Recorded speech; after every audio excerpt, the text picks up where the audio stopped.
Yeah, Madge late. My bad. Madge late's in chat. Sorry for late. Welcome everybody to the Monday stream. Hope you had a good weekend. Welcome back. I got a good reason though. It's not my fault. It's not my fault. Most on time German doctor's appointment. Yeah, kind of. I had a doctor's appointment this morning. I put it at 11 a.m. because that was the only slot they had. Well, the earliest slot they had. I thought it was gonna be fine, but then I waited for like 50 minutes.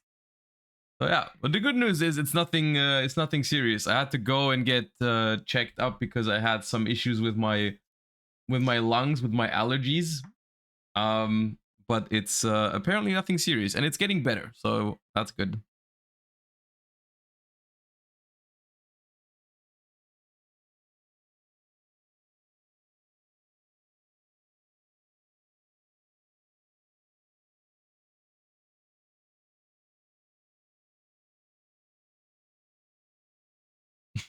Okay. Appreciate 25 months, Titanic. Thank you for that. Arcticide, thank you for the 7. And Violet Vivianite, thank you for the gifts up during the starting soon screen. Appreciate you guys. Yeah. Either way, here we are. We lost a little bit of time. Divine King Rage, thank you for the 2 months. Jonas, thank you for the 8. Appreciate that.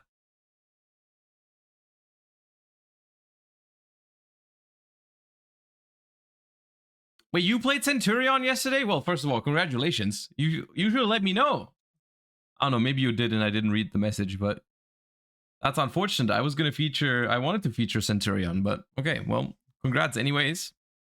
Okay, you guys, we're starting a little bit late. That does not change the fact that we've got a lot of stuff to talk about today.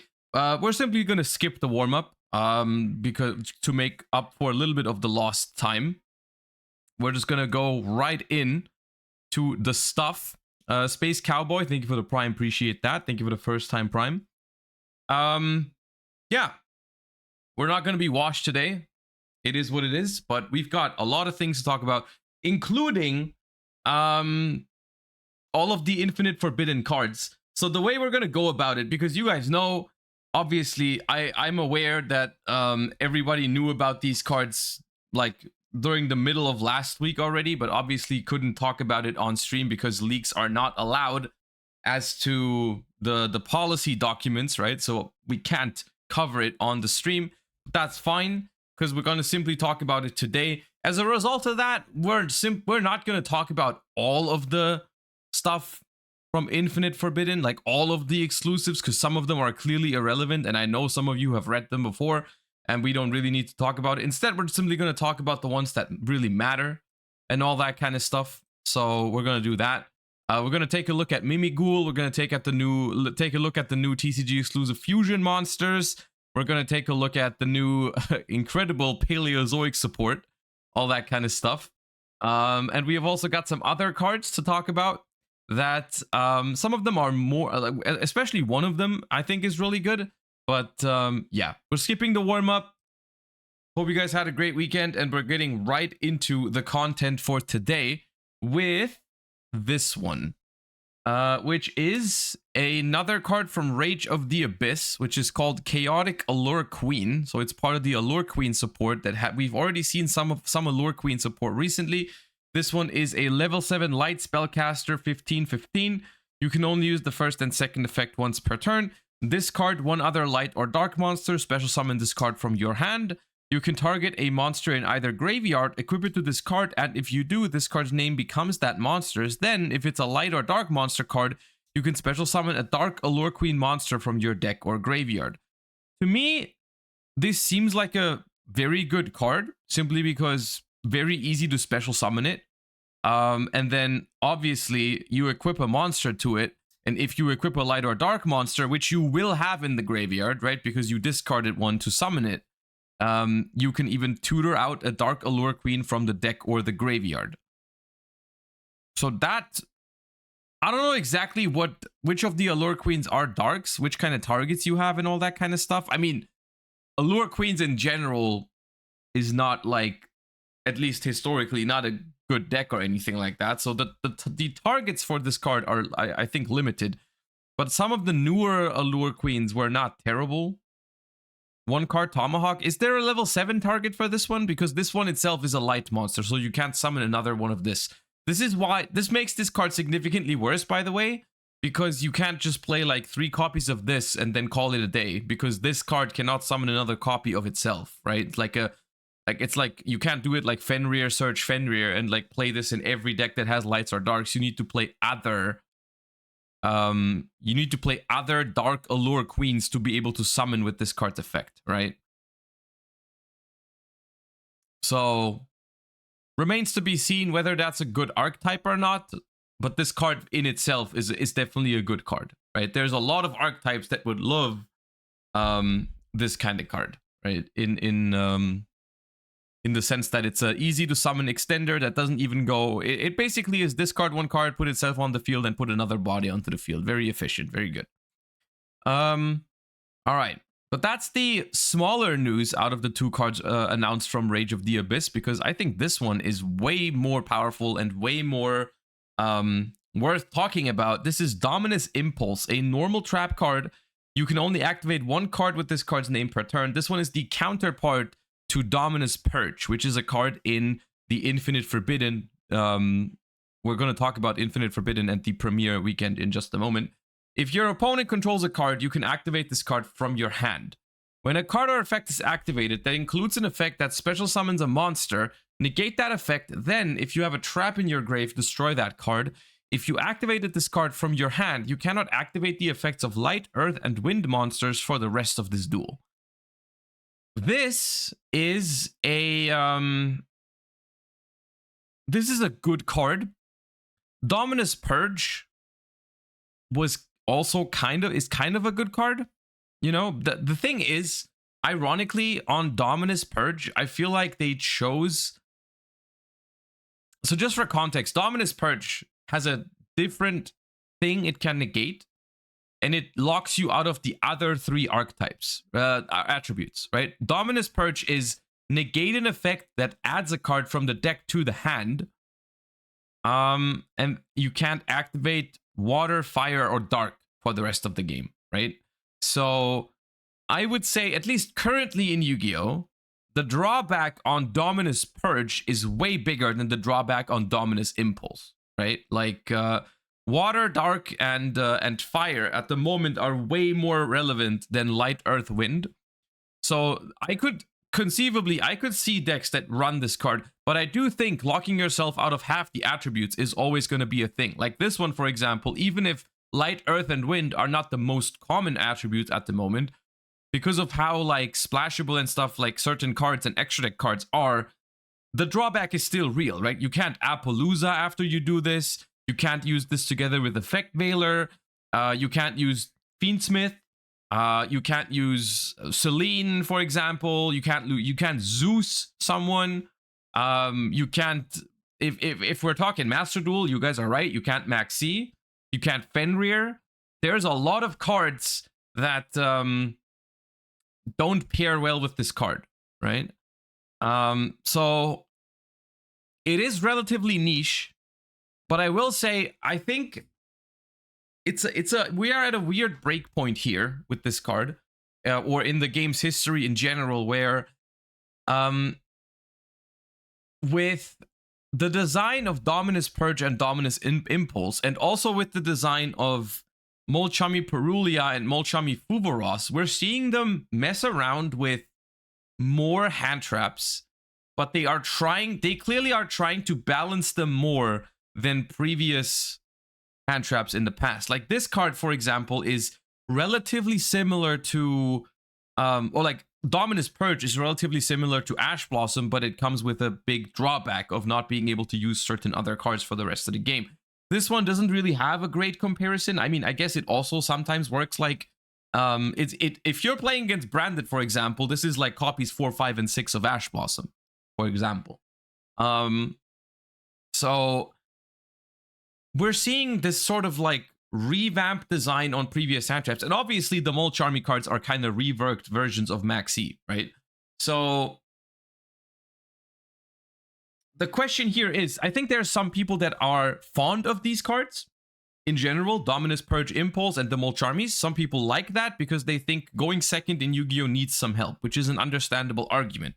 And then there's other people which are like, well, we want going second to be stronger in Yu-Gi-Oh, but we don't want more hand traps, right? Because there are people who are frustrated with the play patterns that hand traps can create, especially when they're being played in critical mass. And obviously, more hand traps being designed leads to these sort of decks that play a lot of hand traps being more sort of viable. Although the Dominus cards themselves are, they lock you out of other hand traps. So like this one, for example, doesn't pair with Valor or Bell or the new Molchummy, Fuvaros and all that kind of stuff, right? You can't pair them super well. Mourner is a wind, I think.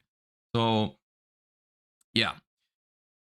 In general, I do like the direction that this is going, in the sense that I like that they're putting proper restrictions on cards with good effects. Like this card is a good card, but it is definitely restricted to the point that you like won't just play it in every deck, right? Like there's definitely some consideration that goes into being able to play this card. Some decks will have the ability to play this card and will enjoy it.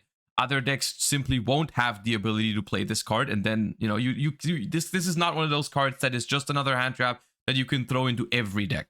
So I am kind of fine with the design on Dominus Impulse, a potentially very powerful card with a significant drawback that does help some decks going second. So I'm pretty fine with the design on this card. I think it is better than Dominus Purge for what it's worth. Like they gave us, it's funny how in both of these instances, for Dominus and for Molchummy, they gave us the weaker version first. Like Purulia and Purge are definitely worse than Fuvaros and Impulse. So we're gonna have to wait and see how these turn out. Obviously there are decks out there that lock themselves into dark monsters for the entire turn, for example, so they never care about this restriction. But yeah, I personally think this card is good, and I don't think it is, but I don't think it's too powerful. And it does beg the question of, this is not necessarily something I believe, it's just something that I wanted to mention because people have been speculating about it. People were thinking like, okay, well, they're making more balanced version of Maxi, they're making more balanced version of like Ash Blossom and stuff. Does that mean that they think about getting rid of those cards? Because Ash and Maxi are basically like more powerful versions of these cards that you can play in every deck. I don't know if that's cope or not. It could be. I don't want to speculate on it personally. I'm kind of done with that. Like I've coped more than enough in the past that cards like Maxi would get banned in the OCG after they released Purulia. They haven't done it, so I don't think it's worth it speculating about this. It's a possibility, but it also just might never happen. We'll have to wait and see. But for now, I think the direction that they're taking with these cards overall is fine, you know? And that doesn't mean that I don't think, for example, Molchummy Fuvaros isn't too powerful. I do think it's too powerful, but the direction I still agree with, right? Like a more balanced approach to hand traps, putting restrictions on it. Obviously, it can still happen that they create a card in the process that's too powerful. With this one, though, I think it's a pretty spot on design, I would say. This one's pretty pretty cool, I think. So yeah, well, we're gonna have to wait and see what the direction is that Yu-Gi-Oh is taking with these kind of designs.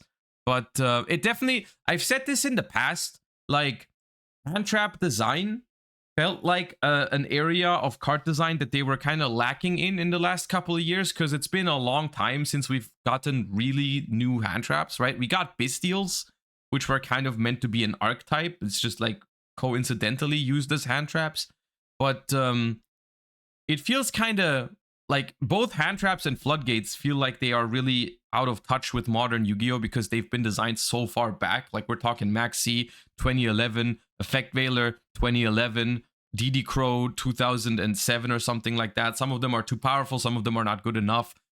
It feels like the kind of area where they could maybe should make new cards and get rid of the old ones, just to make sure they're properly designed for modern Yu-Gi-Oh. That's my take on it. And I think this card is a good example of this. So yeah. Um, and I think that's all of the Rage of the Abyss news that we have to talk about today. The thing that I want to talk about a little bit more today is obviously the Infinite Forbidden.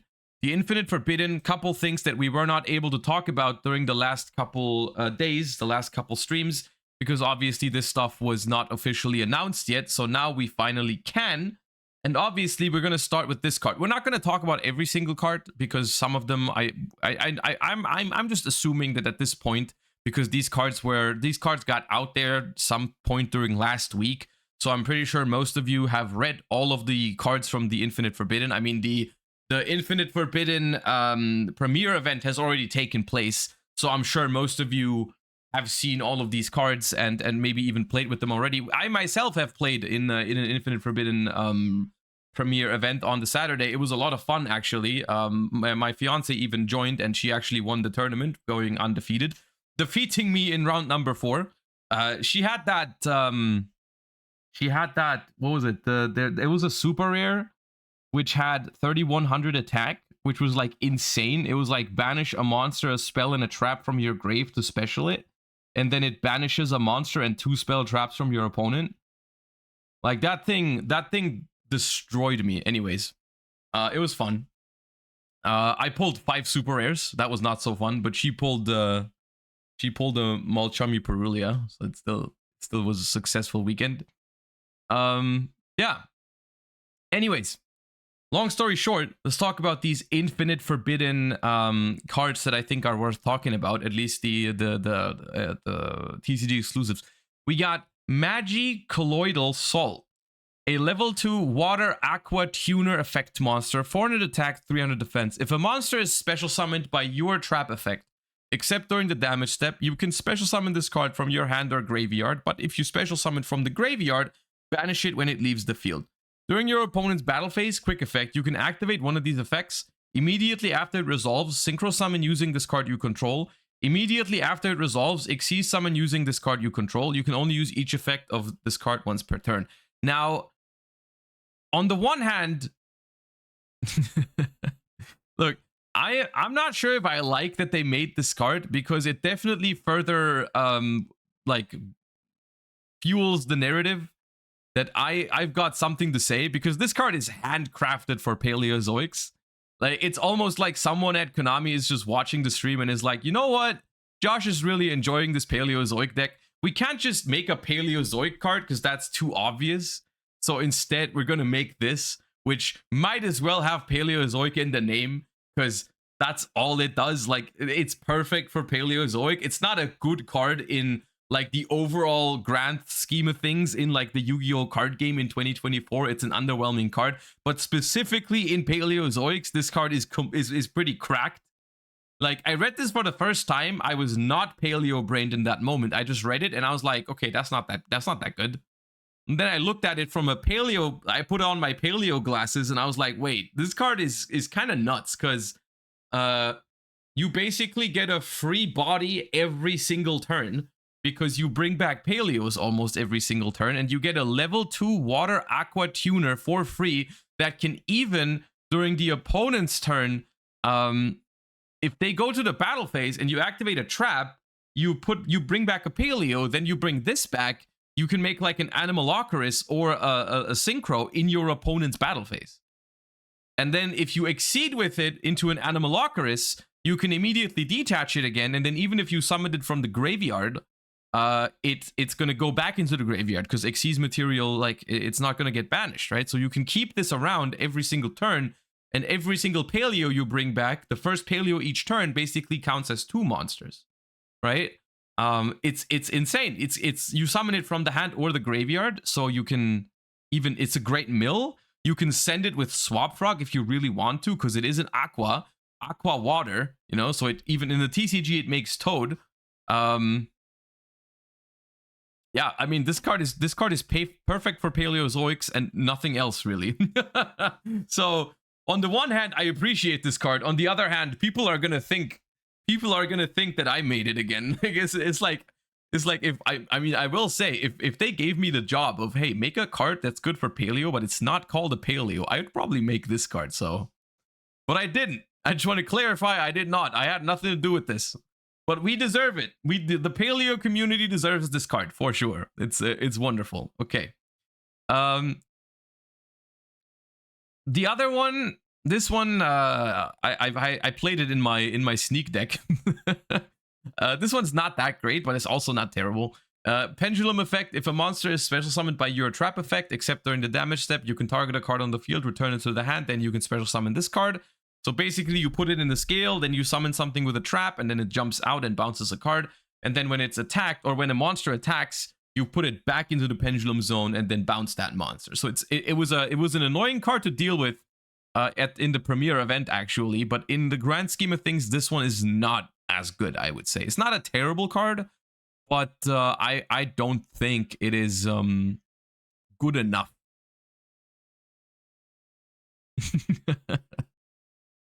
Look, I had nothing to do with this as much. I mean, maybe. Look, maybe I had something to do with it in the sense that I do feel like they are aware that there's been like a resurgence in popularity for Paleozoic because we've been pushing it so much. We've been playing it so much on stream. You know, I feel like I have a part in that sort of thing, right? The fact that Paleozoics are a little more popular. They're still not popular right now, but they're definitely more popular than they were before, I feel like.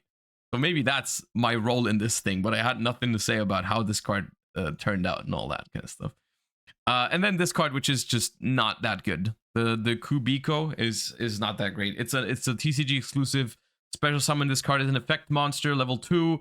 Once per chain, when your opponent activates a monster effect that targets a card, you can set this card back into your spell and trap zone, negate that effect, and then if that monster is the biggest on the opponent's field, you even bounce it. If you could get this off, it's good. The problem with this card is that because it's a trap monster, you can never directly chain it. Like, your opponent is always going to know it's there, right? Your opponent is always going to know that you have this card because you have to flip it first before you can do it, right? Yes, it synergizes with Silhouette Rabbit, but there's better traps to do that, right? Like, you can play it with the rabbit, but I don't think you would. I think there's other ones that are better. Like, Azarune statue is better, and I think the ultra rare card from this set is also better, right? It is a level 2. It is a level 2, so maybe they wanted that added synergy with Paleozoics. I mean, look, if you have this card and you have this card and a Paleozoic in the graveyard, for example, if your opponent goes into the battle phase, you activate this card, you chain a Paleozoic, they both summon, then this comes out, and that's a 1-card Animalocaris in your opponent's battle phase. Is all I'll say. It's pretty cool. But I don't think this card is good enough, unfortunately. Paleozoic Copium aside, these are the cards that really matter from the Infinite Forbidden. Well, not you. Necroquip Princess. So, level 6 Dark Fiend Fusion. Attack 2000, defense 2000. Materials, 1 monster equipped with a monster card and a Fiend monster card. Must be special summoned from the extra deck by sending the above cards from your hand and or field to the graveyard.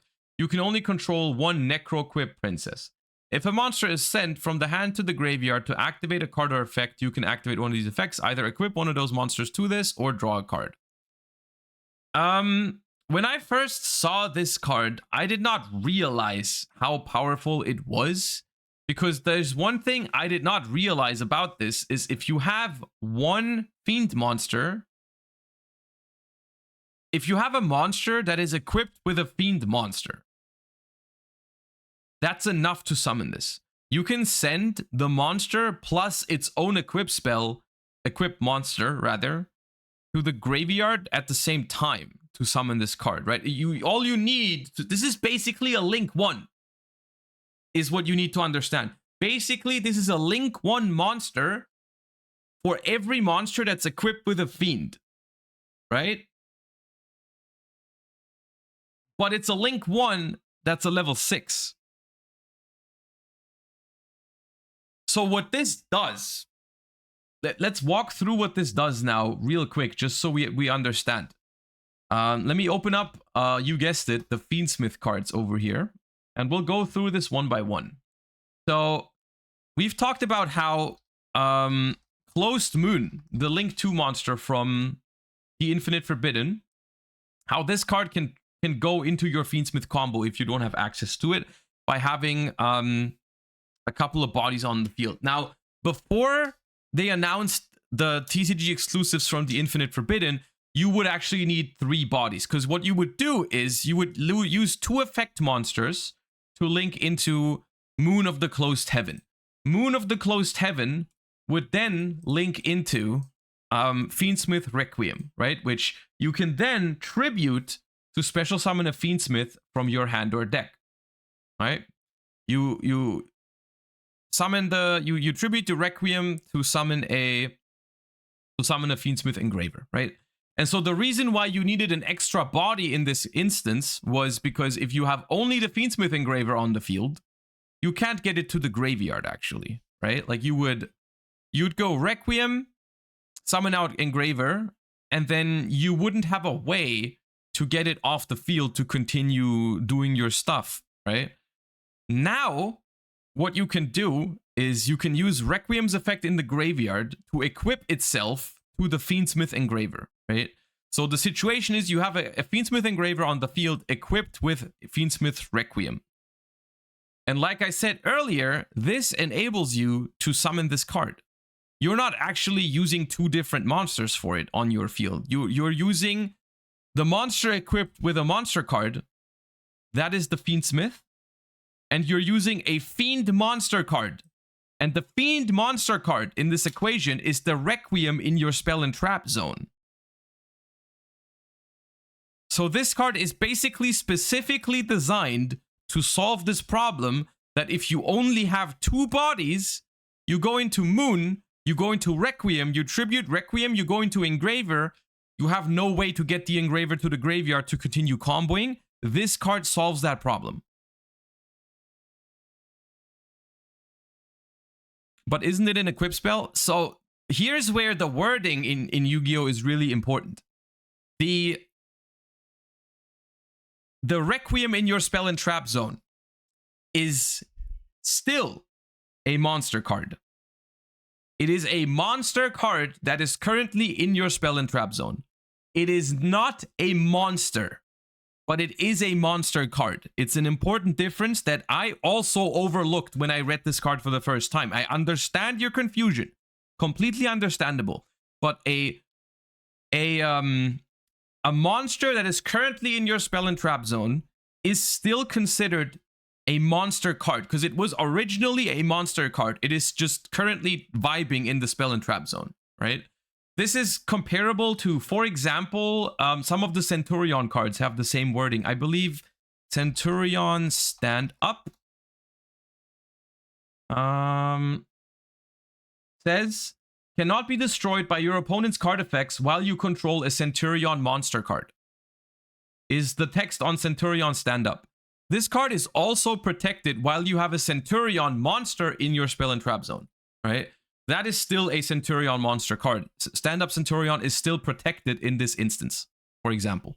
And I think there's a lot of other examples for this. Just one example to you, so you get the idea, right? So,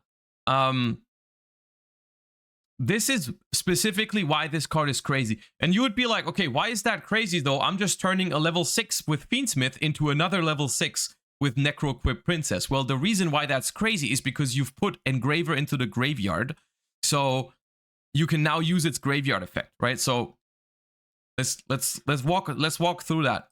Moon of the Closed Heaven, Requiem, tribute Requiem, summon Fiendsmith, equip Requiem from the graveyard to Fiendsmith, Fusion Summon, which is essentially Link 1, Necro-Equipped Princess. Now Fiendsmith... Oh, my bad. Now Fiendsmith Engraver is in the graveyard. So we're going to use... If this card's in your grave, shuffle another Light Fiend from graveyard into the deck or extra deck. Special summon this card. Now We've got Fiendsmith Engraver plus Necro-Equipped Princess on the field. So we can go into... Fiendsmith Sequence, which is 2 monsters, including a Light Fiend, and then we can fusion summon with that. We summon out Lacrima. Lacrima now revives the Fiendsmith, and we're Gucci, right? It's or we can even add the Fiendsmith to the hand and then discard it to search Tractus and all that kind of stuff. Whatever we want to do, right? But we've now basically turned one Moon of the Closed Heaven without any extra bodies. There's no more ifs. There's no more, well, you need a third body to, otherwise the Fiendsmith on the field, you can't get rid of it, yada yada. No, now, because they made this card, the Moon of the Closed Heaven is now full Fiendsmith combo. No more ifs attached. Right? So this is something I personally don't understand. I don't feel like Fiendsmith needed this buff. But yeah.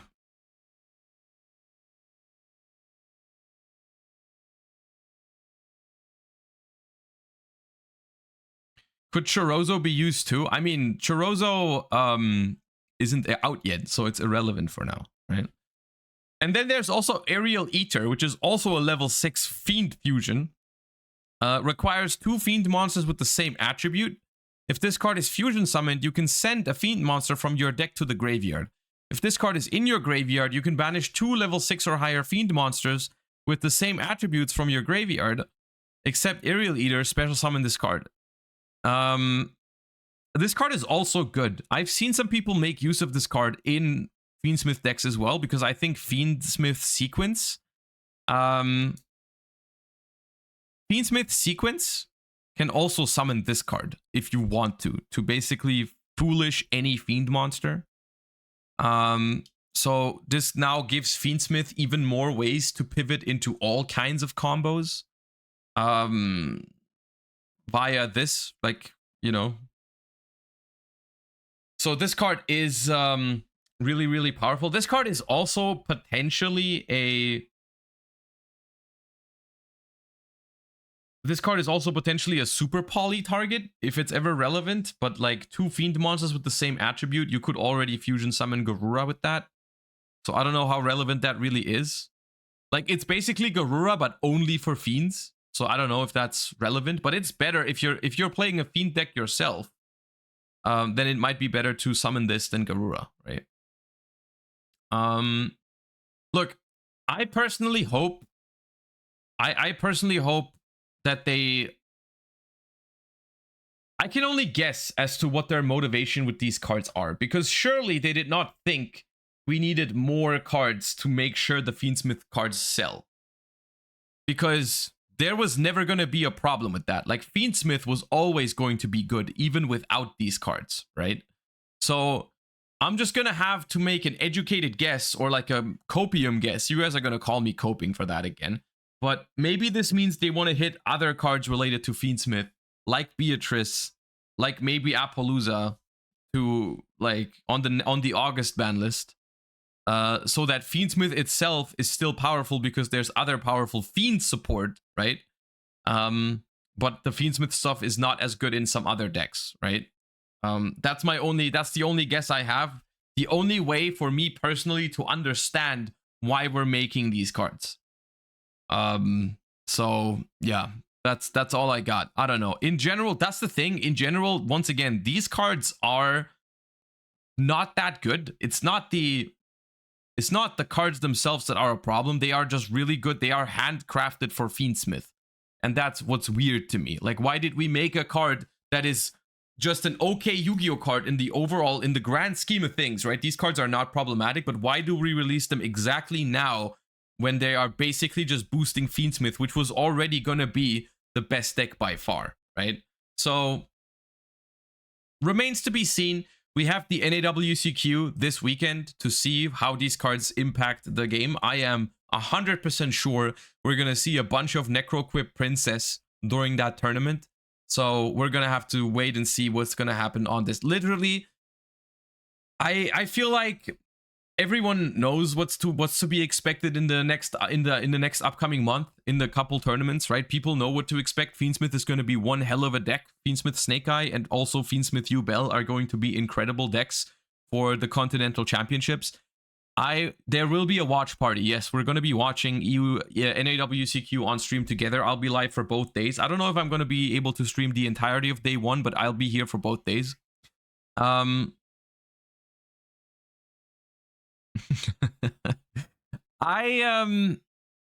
think what we should do as a community is just kind of hold our breath until the August ban list. Okay, like, yes, Fiendsmith is gonna dominate for the next month, and I think honestly, I don't think they're going to. What's it called? Really kill Fiendsmith immediately. I don't think that's gonna happen. But still, I think we should wait for the August ban list to judge the Infinite Forbidden format. I think the real Infinite Forbidden format starts in August, unfortunately after Continentals, but yeah. Chris, thank you for the 20 months. Appreciate that. Okay, now for something more positive. I wanna watch this with you guys. I know most of you have seen it already, but I've seen it already. But I want to talk about Mimighoul a little bit. I want to talk about Mimighoul from the Infinite Forbidden, the new TCG exclusive archetype. I want to preface this by saying a few things about TCG exclusive archetypes. And I've said this like last week or so when they announced the Mimighoul cards in the trailer without actually showcasing their effects. I said, hey, these cards look cool. The whole thing of like a dungeon crawler archetype and all that sounds fun to me, but I'm not going to cope on TCG exclusive archetypes ever again. I've kind of lost my I've got trust issues with TCG exclusive archetypes, specifically because of Ascent. Simply because that deck looked so cool and I really wanted it to be good. And I'm the kind of person, I'm really good at talking myself into coping on stuff that I just want to be good or want to be true, you know, in case you haven't noticed. So I told myself, you know what, I'm not gonna cope that these decks are gonna be made viable. I'm just hoping for something cool. And so we're gonna watch to the Mimighoul gameplay mechanics video, which is actually a very well made video about the Mimighoul archetype together, and yeah, maybe talk about it a little bit on what we've got here and whether we think it's good or cool or whatever.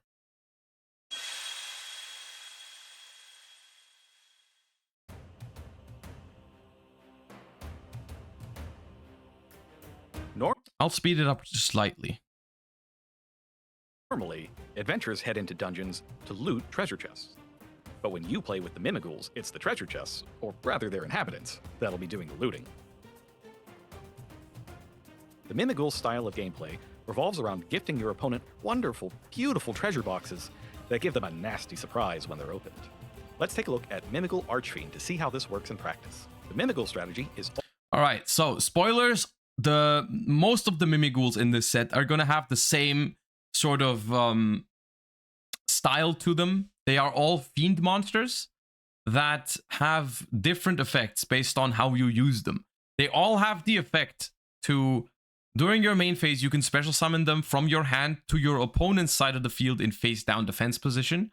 And then they have two other effects. One of them is their flip effect, which is really bad for the... they're not all fiends? Okay, never mind.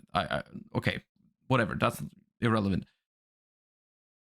They're all earth. Okay. Anyways, they have that effect. You can summon them to your opponent's field and face down. And they have a flip effect, which is really bad when you're the player who is flipping the Mimighoul. So you never want to flip the Mimighouls yourself, which inherently, when you're making a flip deck, that's good. Look, you're playing a flip deck, but you don't need to actually flip your own monsters. That's important. You don't want to set a monster and then wait. That's an important thing to do. And they're all special summons as well, right? They're all special summons. You don't have to use your normal summon on these. You give these to your opponent, and then when they flip face up, they do something really bad to your opponent. And then the most important thing I feel like about these cards is that that's not the only thing that they do. They all have another effect that you can do if you normal or special them face up, right? Like, for example, Mimighoul Archfiend. the flip effect is the following. If it's the main phase, your opponent draws one card, which if you're the Mimighoul player, you are drawing the card because you're giving this to your opponent. So the opponent in this case is you. Send one card from your hand to the graveyard, and then give control of this card to your opponent. So Mimighoul Archfiend flips on your opponent's side of the field, makes them discard, you draw, and then it comes to your side of the field, which is a good sequence of stuff that's happening. And then if this card is normal or special summoned, you can change a face down monster on the field to face up, attack, or defense position. You can only use each effect once per turn. So if you have a Mimighoul Archfiend in your hand, you get to choose, do I want to summon it face up on my side of the field and use that effect, or do I want to give it to my opponent in order to try and flip it up later? So really cool, honestly. All about flip monsters. But unlike most flip monsters, you absolutely do not want these ones to flip face up on your side of the field. Take a look at this flip effect. If Mimighoul Archfiend flips face up during the main phase... Yeah, I guess we talked about that. Yeah, the video is very well made, so I'm like repeating. Mimighoul Archfiend scurries over to the other side of the field. It's a devastating swing in the that your face down defense you've gifted them flips face up. Of course, your opponent isn't likely going to want to ever flip it face up, so the Mimighoul strategy has a number of ways to encourage them to open up their presence. In fact, there's even one built in to Mimighoul Archfiend. Mimighoul Archfiends actually work well together in pairs thanks to this final effect. You can special summon one to your opponent's field face down, and then normal summon the other. And you really can't stress how important it is that they made these cards multi-purpose in just from a card design perspective. And that does not mean that the archetype itself is super good and all that. We'll talk about that in a moment. But just conceptually, card design wise, it's super important that they're not just like single purpose. You can only summon them all to your opponent, and if you don't have the cards to flip them up, then it's completely sucks, right? To force it to flip. Do that, and you draw a card, while your opponent sends one from their hand to the graveyard, and then you get that flipped Archfiend on your side of the field, where you now have 2 level 1 monsters available to do whatever you wish. Your opponent has also activated a monster effect during your main phase, albeit against their will. So you could even follow up with Triple Tactics Talent to dispose of another card from their hand and plan out the rest of your turn. This archetype is making great use of talents, right? Because you're giving your opponent monsters that activate. It doesn't make great use of thrust, I think, simply because the monsters, after they activate, they go over to your side of the field, so your opponent won't have a monster on the board necessarily, unless you can give them another Mimighoul, right? Before flipping it up, right? You can give them, let's say you give them 2 Mimighouls, you flip one of them face up, and then you can activate thrust. That works, but that's more effort, right? You need more cards to do that. There are 3 Mimighoul flip monsters in the Infinite Forbidden, and they each have their own unique ways of causing trouble for your opponent, while either progressing or protecting. All right, so these are the 3 flip Mimighouls. There's one more main deck monster that I don't think has a flip effect, but so they all have the same style. They all have the same setup. They can all special summon themselves to the opponent's field and face down. Dragon destroys all face-up monsters you control, so all face-up monsters your opponent controls, and if it's normal summoned, it adds normal or special, it adds a Mimighoul spell trap from your deck to your hand, so this is really good, right? Searcher on summon and field wipe on the board. Cerberus is, I think, the wackiest one of them, because it says banish the top 3 cards of your deck, then special summon one of your banished monsters to your opponent's field and defense position. This one is, I think, the most awkward one, because it's not guaranteed to provide value for you. Like, Archfiend always is a huge swing, because your opponent draw one, the opponent discards one. That's really good. Destroying all face-up monsters is really good removal. But then Cerberus is kind of awkward, you know, because also keep in mind, banish the top 3 cards of your deck, then special summon one of your banished monsters to your opponent's field and defense position. Your opponent is the player, so they can choose. They choose which card they give you, right? Out of the 3 monsters, out of the cards that they banish. So if they banish, let's say they banish, I don't know, an Effect Veiler, they can just give you the Effect Veiler, right? You play against Branded, they give you Gimmick Puppet. Imagine. So yeah, and this also has the I think the weakest summon effect of the 3, right?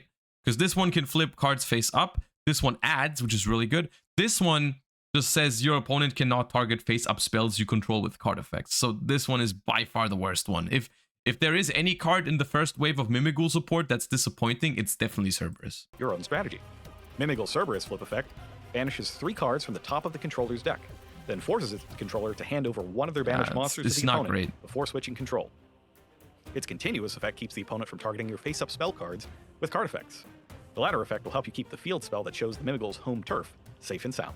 Mimighoul Dragon's flip effect, on the other hand, destroys all of its controller's face-up monsters, except for Mimighoul's, of course, before it heads over to the other side of the field. This monster is very safety conscious, don't you think? Dragon also has an effect when it's normal or special summoned to add a Mimighoul spell or trap from your deck to your hand. The Mimighoul spell and trap cards are vital to victory, so you'll be using this effect a lot. The home turf of the Mimighouls is the Mimighoul Dungeon field spell. Inside the dungeon, players are compelled to flip monsters face up. Why? Well, it's not the spirit of adventure, that's for sure. It's because Mimighoul Dungeon prevents players who control face-down monsters from normal summoning or attacking with monsters they special summon during the current turn. So what your opponent is going to want to do is try and flip summon any Mimighouls you give them first, so they can play their turn in as much peace as they can after going down a card and possibly having to give away a key monster from their deck. Given that, there's one very important rule that we need to know regarding when you're allowed to manually change the battle position of a monster, since that's what a flip summon is. You can't flip summon a monster the turn it was placed on the field. What was that, Jojo? Be that special summoning it face down or just setting it from your hand. You also can't flip summon a monster that you just normal or special summoned that was subsequently flipped face down by a card like Book of Moon. If you go first and give your opponent a Mimighoul, they're going to try to get rid of it as fast as possible. And if they can avoid flipping it, for example by sending it to the graveyard with Yubel the Black Witch, then they'll try to do that. Knowing this, you'll want to have a method on hand of giving them another face-down monster. Either special summoning one of their... So, basically, long story short, while your opponent has a face down, they can't normal summon and they can't attack with special summon monsters. So, even if you, I don't know, if you give them a face down monster and you don't have a way for them to force them to flip them up, if they want to normal summon or if they need to normal summon to play, they have to flip it. Right? So, that's good. But also, if you can, which this deck does have, I think, ways to special summon monsters to your opponent's side of the field in face down position on your opponent's turn. And because the monsters were summoned that turn, they can't flip them, even if they want to, right? So you can give them a face down monster, and while you have this card, they can't normal summon, which is powerful. But I think the most important part about this card is that it has a once per turn add Mimighoul monster from deck or graveyard to your hand, which is obviously phenomenal. So it's a once per turn, it's basically Spiral Resort plus, I'm going to call it a mini Floodgate, right? Because it's somewhat hard to maintain the set monsters at all times, and a lot of decks can play without their normal summons. Not every deck, but it's good. Field, or flipping one of their monsters face down. It's a good card, if you for succeed, sure. Like, they won't really be able good. to flip summon that monster, and they'll have to play by the rules of the dungeon. Speaking of the rules of the dungeon, they also specify how your low attack flip monsters are going to get the attack points they need. Oh yeah, and it makes the Mimighouls kind of huge. Monsters that weren't summoned or set in the current turn gain attack points equal to their defense points. So Dragon becomes 2500 attack, Cerberus becomes 2200 attack, and Archfiend becomes 1900 attack. Not bad for a group of level 1 monsters. Finally, while Mimighoul Dungeon is in play, you'll get to add a new Mimighoul monster from your deck or graveyard to your hand each turn. This is a strategy that needs a lot of monsters to work, and Dungeon will make sure you never run out. In fact, having access to monsters is so important that there's not 1, not 2, not 3, but 4 different Mimighoul cards that add Mimighoul monsters to your hand and or special summon them to the field. Here are 2 of the others. Mimighoul Maker. Okay. Reveal 2 flip monsters with different names from your deck. Your opponent randomly picks one for you to special summon to their field face down defense position, and you add the other one to your hand. Then you can special summon a Mimighoul from your hand. If your opponent special summons a monster except during the damage step, you can banish this card from your graveyard, then target a face down monster your opponent controls, change it to face up attack or defense position. You can only use 1 maker effect per turn and only once that turn. This card is also, from my understanding, pretty insane. Simply because it doesn't technically go +1, but I think it classifies as +1. like you give your opponent a Mimighoul and you get a Mimighoul, I think that's +1. That in the long term, that's probably even more than +1. This can be any flip. The problem with any flip, guys, the problem with any flip is that most flip monsters are good for the person that has them, right? So if you give them like a good flip monster, it's kind of weird. Of course, you can maybe do some nasty stuff like, I don't know, morphing jar stuff, I don't know. But it's random. You have no control over it, right? Like you can't know, you don't know which one you're giving your opponent and which one you get. So on the safe side, let's keep it within the archetype for now. If you're just revealing 2 different Mimighouls, it's really good for you, right? Because you give them one that has a bad effect for them, and you get one that has a good effect for you. So this card is phenomenal, and it also has a graveyard effect on the following turns to change stuff face up. So this is good. And then we've got Mimighoul Room, which is special summon a Mimighoul monster from your hand or deck to your field, or in face down defense position to your opponent's field. Then you can change a face-up monster on the field to face-down defense position. You can banish this card from your graveyard, then target any number of Mimighoul cards you control, return them to the hand. You can only use 1 Mimighoul Room effect per turn, and only once that turn. It's a trap card, so it's not as... I mean, it reads good, but it's still a trap. But I do think this card is good, right? Because you can book one of your opponent's monsters as well. Like give them a Mimighoul face down, or summon it face up to your field, and then you can even book one of your opponent's other monsters if you want to. And it's got a graveyard effect, because all of the Mimighouls, obviously, they go back to your side of the field after you flip them on your opponent's side. So adding them back to your hand is really nice, right? So I think both of these cards are pretty strong. You get 2 different flip monsters out of your deck, and randomly summon one to your opponent's field face down, while the other is added to your hand. After that, you can special summon any Mimighoul from your hand. With this one, have you looked at Exodia yet? Yeah, I've seen your profile. One card, you could conceivably lay a trap on your opponent's field and spring it at the same time without using your normal summon. Maybe you could use that to your advantage by adding some adventurers to your deck. If you're a real risk taker, you can include non-Mimighoul flip monsters in your deck and find them with this card. Maybe you want to fetch Cyberjar out of your deck and don't care whose field it ends up on. Or maybe you want to roll the dice on simulating the effect of Delinquent Duo by pulling Fire Sorcerer from your deck and hoping it ends up on your opponent's field. Your opponent See, that's the thing. You can do a lot of funny stuff with this card, but I don't think you want to rely on a 50-50 or something to give your opponent something really crazy or receive something really crazy. I don't think you want to do that. Down, because Mimighoul Maker also has a graveyard effect that lets you switch the battle position of a face-down monster your opponent controls if they special summon a monster. Mimighoul Room is the perfect card to confound your opponent. It can special summon any Mimighoul from your hand or deck to either player's field, face up if it's on your side, letting you use its beneficial effects, or face down on your opponent's side, looking to cause trouble. As we discussed earlier, you can't flip summon a monster the turn it was special summoned face down, even if your opponent special summoned it to your field. So a monster given to the opponent with Mimighoul Room is going to stay face down until acted on by another effect. This card is great for keeping your opponent trapped in the dungeon, even after they voluntarily flip their Mimighouls face up. And it also has a graveyard effect that lets you return any number of Mimighoul cards you control to your hand. This second effect is useful because the roles played by each of the monsters changes as the duel progresses. For example, if you're going first, you don't want to give your opponent Mimighoul Dragon because they can flip it without consequence on their turn. You do want to summon it to your field to get a Mimighoul spell or trap card. If you're going second, you do want to give Dragon to your opponent so you can clear their existing monsters out before trying to lock them up in the dungeon. But when your next turn rolls around, you'll need the effect to grab a spell or trap card to keep your strategy rolling. The graveyard effect of Mimighoul Room lets you switch the role your monsters play, without needing to add a second copy of that monster to your hand with one of your other effects.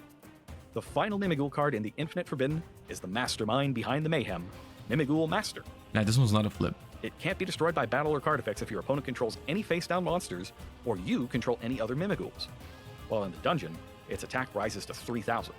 As you might expect, the Master of the Mimighouls can grab another Mimighoul monster from your deck when it's normal or special summon, and can also dictate when, during your opponent's main phase, that face-down monster should flip up. Obviously, this is great for triggering Mimighoul effects, but... So it's a Stratos that's going to be 3k under the field spell, and can't be destroyed by battle or card effects. And it can even manipulate set monsters during your opponent's main phase. So another great card. So, all things considered, all things considered, I want to say a few things about Mimighoul. First of all, I wanna comment or compliment the video. I thought it was actually very well made. Like I genuinely, I just watched this video for the first time, like when it came out, and I think it did a really good job at just explaining the thing, you know, which is, I mean, not always a given, but I thought it was just, I thought it was well made. I thought like it takes us all, it's 9 minutes, almost 10 minutes long, but still, I thought it was well made and well done. The Mimighoul archetype. The Mimighoul archetype, my first impression, and I've already worded some of my thoughts on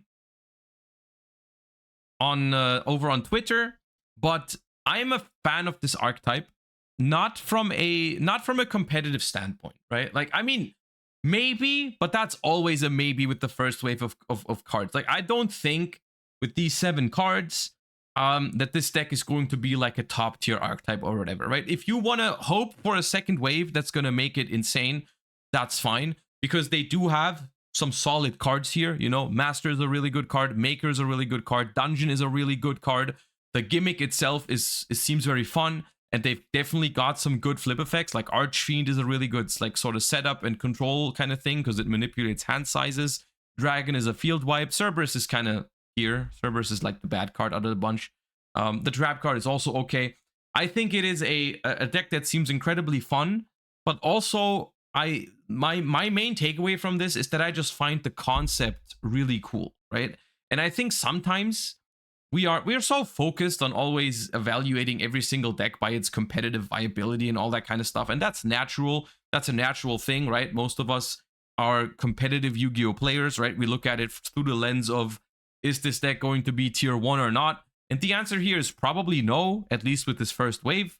But the concept is just insane, right? Like the work on this, the work that went into this, the thought that went into this archetype of like how they wanted it to work and all that kind of stuff. I love it. I love it. I'm gonna try to play it, even if it doesn't end up. I'm not expecting it to end up being a top tier deck, because maybe sometimes it's okay for a deck to just release in a state that's just really fun. You know, like it doesn't need to be the best deck out there, right? Maybe it's better and healthier if we go at it from a different angle and we're just like, okay, well, this deck it looks really fun. You know, it looks really fun. I want to play it. And if it doesn't end up being the best deck in the format, which it won't, then that's okay. You know, that's okay. I'm just going to enjoy it anyways, right? And so that's where I stand on Mimighouls. And it's got nothing to do with what I'm expecting from the second wave. You know, this is not like coping that they're going to make it good, because obviously you can make any deck good if you just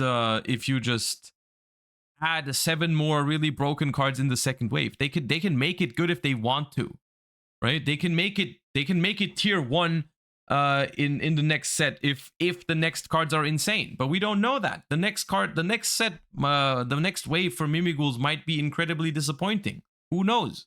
I don't, but I like the concept. I'm gonna try and make it work, and I think I'm gonna have fun with it, and I think that's enough. I think maybe that's all the deck needs to do for now. You know, maybe that's fine. I'm a fan of it. I was happy when I saw these. I watched this video. I was like, that seems fun. I'm looking forward to this. And I feel like that's maybe all that matters with Mimighoul. All right.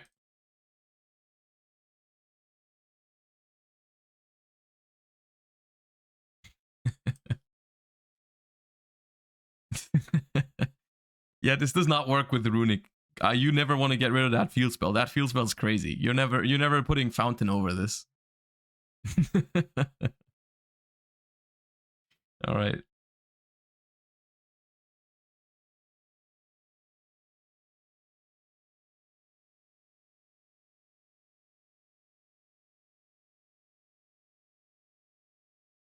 All right. In terms of what we're doing, I'm in the process of getting my hands on the cards that I need from the Infinite Forbidden currently. I don't have my stuff yet, but I am planning to do some content regarding the Infinite Forbidden this week.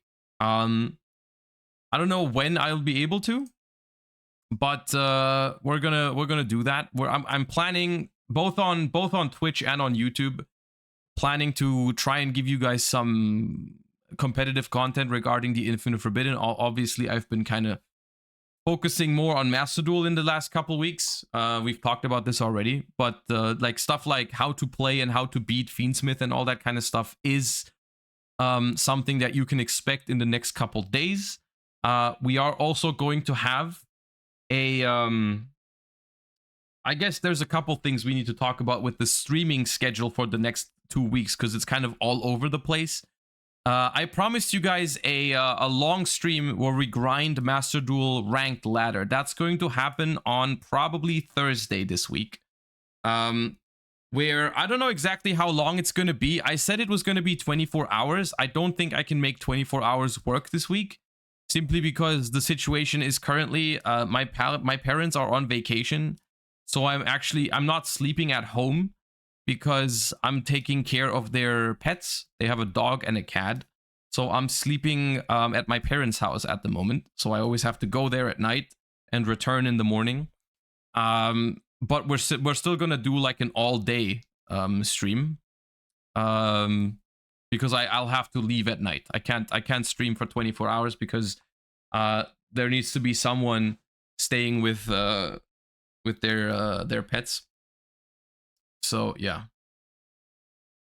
But we're gonna do instead we're just gonna do like a full day. Like instead of doing a 5-hour stream like I usually do, we're gonna do like 12 or something on Thursday, where we play. I'm hoping we can make it to Master 1 today. And then we're gonna just grind the Master Duel ranked ladder, trying to get like top 10 or top 1, I don't know, on Thursday. Right. And so I'm hoping, or I'm trying to get my hands on the Fiendsmith cards and all that to make some TCG content before that. Well, I don't know if I can. I'd have to find the cards off of people who got them at the premiere event, right? Because the set isn't released yet, so that's not easy to do. But yeah. So for today, also I'm gonna be, like I said, I'm gonna be live on Saturday.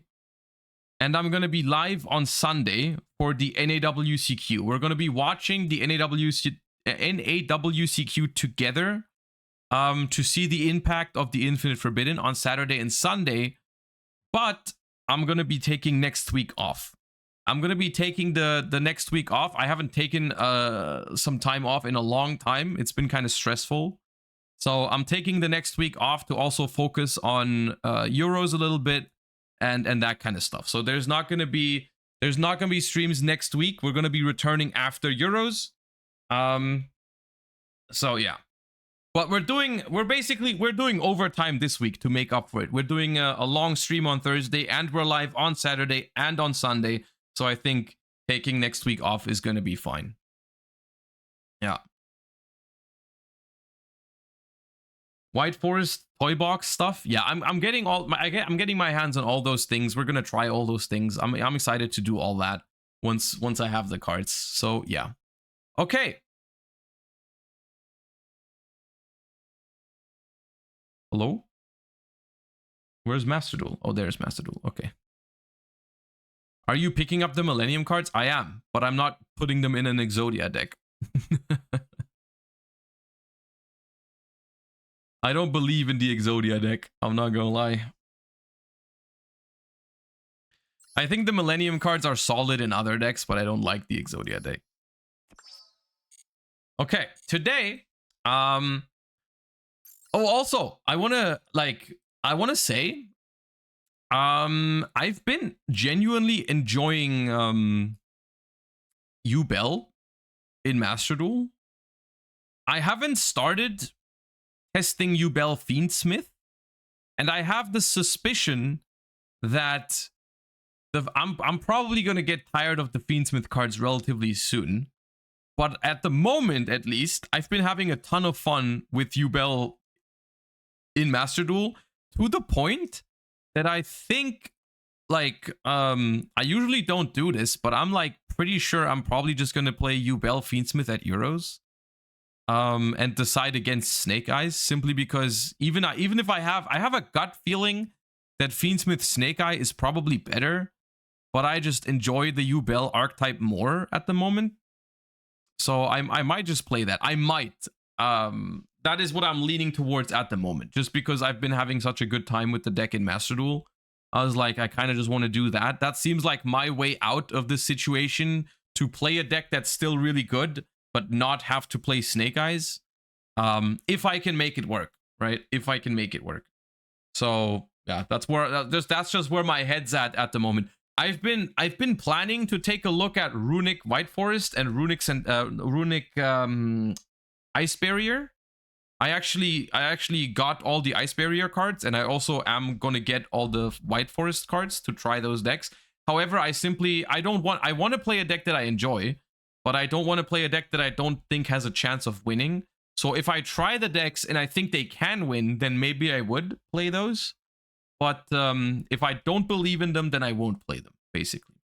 Long story short, that's where my head's at for Euros. At the moment, I think there's like a 95% chance that I'm either going to play Yubel Fiendlink or a Runic deck. Leaning more towards Yubel. So that's... Honestly, that's more information that I'm usually comfortable of giving out, but I currently don't see myself playing a different deck at Euros at the moment. So I figured I'd share that. Oh yeah. Oh, I was gonna show you the deck, but it's fine. We're gonna have to play a game first.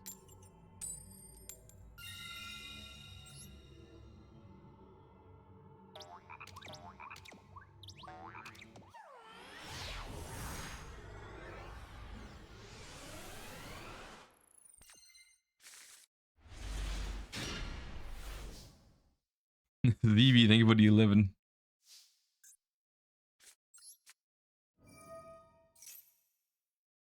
Unmodified. Okay. Okay, I guess that was fast. I can show you the list. Okay. So, I've been messing around with Yubel a little bit. And this is what I'm currently doing. I laddered a little bit off stream as well to make sure we make it to Master 1. This is what I currently have. There's a few things I guess we can talk about. So first of all, I was a little frustrated by hand traps in general. So I decided to take out hand traps, except for Maxi and Ash Blossom. And I wanted to try evenly, because I felt like if you go first, because I'm playing 3 copies of Beckoning Beast, 3 copies of Spirit Gates, I can discard evenly matched if I don't need it. So if it's like the only card that's only good going second in my deck, it's probably fine. And evenly just seems solid in Master Duel at the moment when you go second. So I decided to try that. I also decided to try Super Polymerization because it seems quite strong against Yubel, and it also seems quite strong to set it if you get Max Seed or something, and you can end on like a Phantom and then use the Phantom to negate the monster effect, summon out Yubel, then Super Poly their entire board. Because I also wanted to play the Eternal Favorite, or I wanted to try the Eternal Favorite to have a good play when you get Max Seed, right? I felt like getting Max Seed on Samsara D Lotus and then summoning Spirit, adding Eternal Favorite, and then making Phantom. Actually, you can even go Nightmare Pain, destroy the Yubel, right? And then add because Nightmare Pain can add Eternal Favorite. So you have Nightmare Pain, Eternal Favorite, Phantom of Yubel. Opponent has drawn 2 cards with Maxi. Seems okay. So I wanted to try that. I cut Typhon because I never made it. My extra deck actually is kind of tight now, because I 100% believe that this deck needs 3 Phantom of Yubel. I think it's mandatory. And I obviously, because of Super Poly and the Eternal Favorite, I had to fit the 2 fusions and the Loving Defender. So I had to make some concessions, and Typhon was just something that didn't really come up for me. The same as Cross Sheep. Cross Sheep I felt like wasn't that necessary. Also, I got this. Check this out.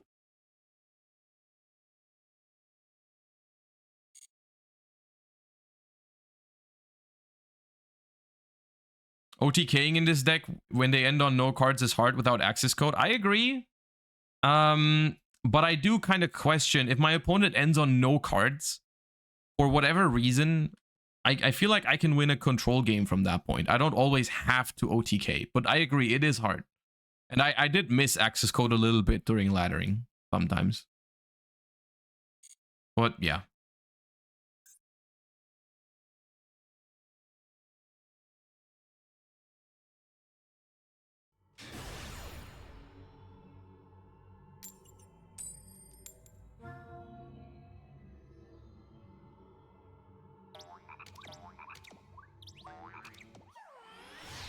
The one thing that I'm genuinely not sure about is which Unchained Trap I prefer.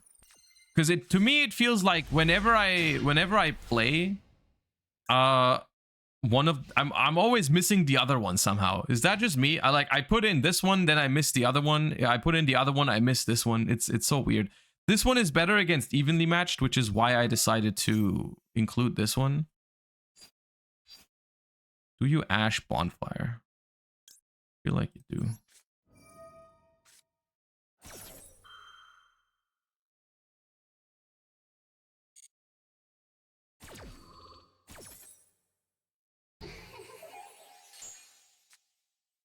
Fire Prison. What does Fire Prison do again?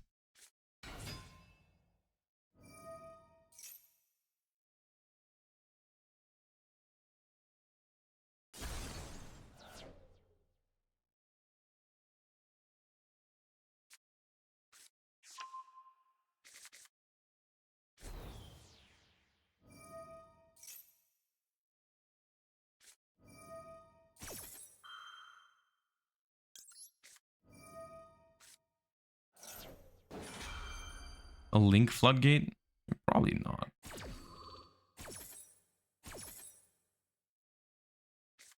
Zeba Viking, thank you for the 6 months. Nox Enigma, thank you for the 10. Okay, we did resolve Max C because we're the best. That's great.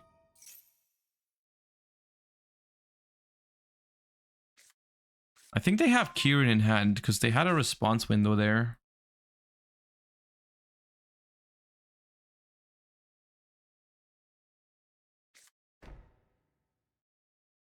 Or it could also be their own Maxi. That's also possible. So the reason why I ashed Bonfire despite having Maxi was like, you don't know if they have Called by the Grave, and it's like, or their own Ash. So if you don't Ash it, and then they like normal summon Snake Eye Ash, add Poplar, you Maxi, and that gets negated, it's pretty terrible. Oh, that's perfect. I was afraid of a Maxi.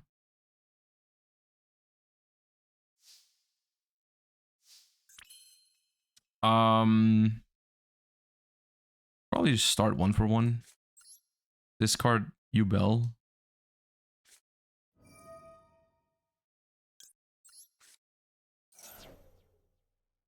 I could start with Spirit Gates, but then once I summon Samsara D Lotus or something, they can Skyburn the Lotus and the Spirit Gates, and I don't want to lose my Spirit Gates. That's my extender.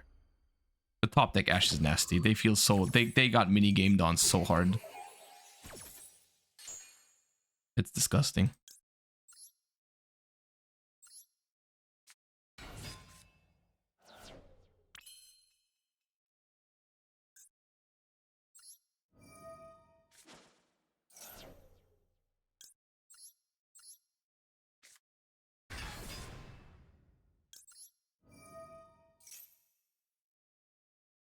Okay, so question is, I'm not gonna set it. They don't have. Don't think they have Droll. If I activate Nightmare Pain and they pop it, I mean, I'm still fine, right? I don't need to resolve Nightmare Pain here. It's probably, I mean, I will do it. It's good if I can.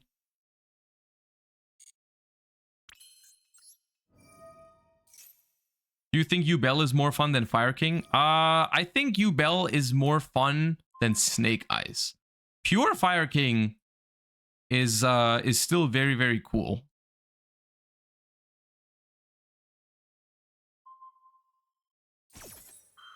Bum, bum, bum, bum, bum, bum.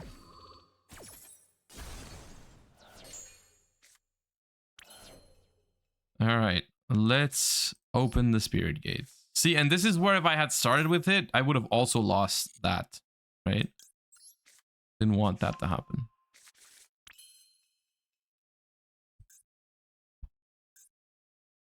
So I can add back Nightmare Pain, but it's obviously once per turn, right? But I can still put it face up to do the reflect damage thing, right?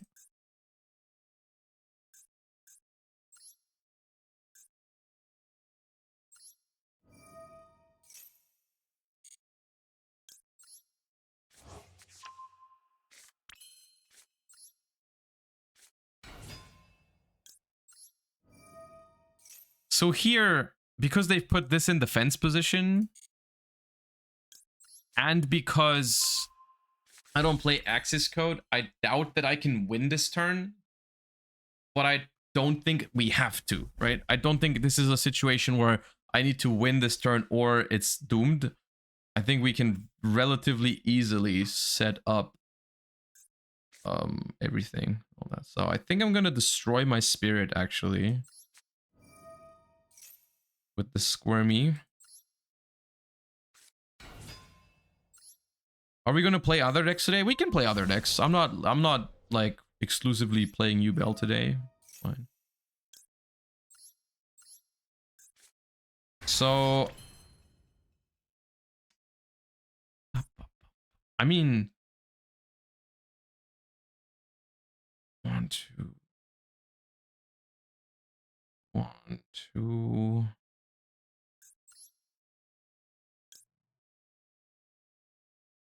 If I crash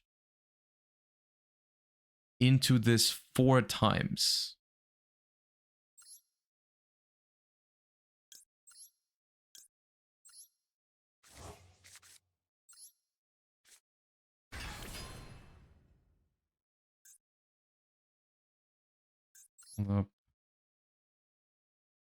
So Yama.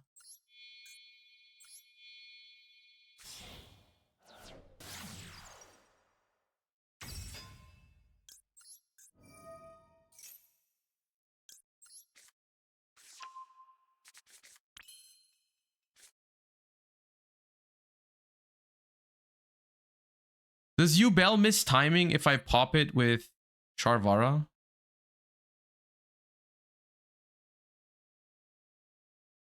No?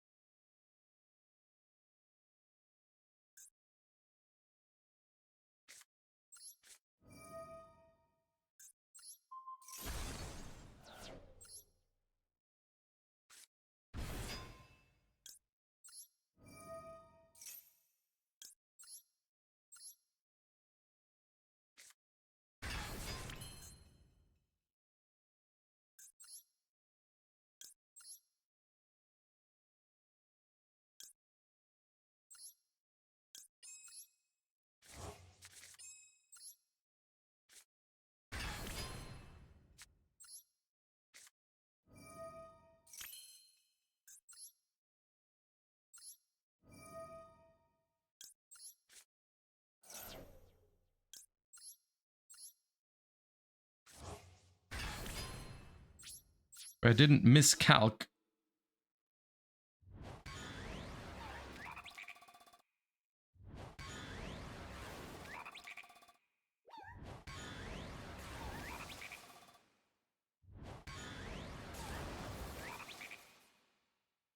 Yeah.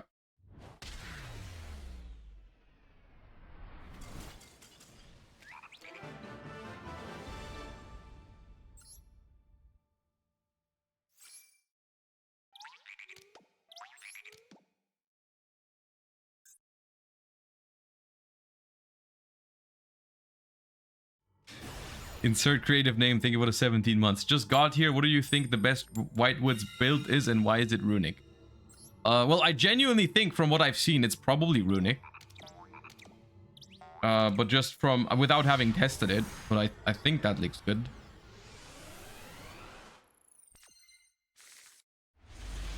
Toy box? I mean, you can play the toy box cards in every Whitewoods deck. Regardless of, you know, which one you think This hand is correct. I guess we got it. What's the best way to play around Joel and Lockbird is what I need to think about. Or under Max C or something.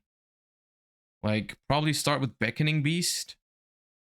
Because, I mean, if they have Max C, if they have Joel, they're playing 60 cards. They don't have Joel.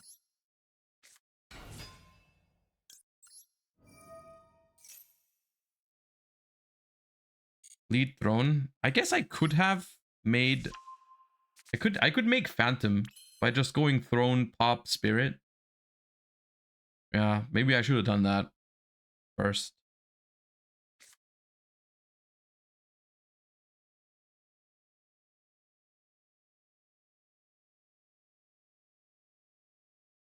Well, they don't have Droll, so I might as well get that search out of the way.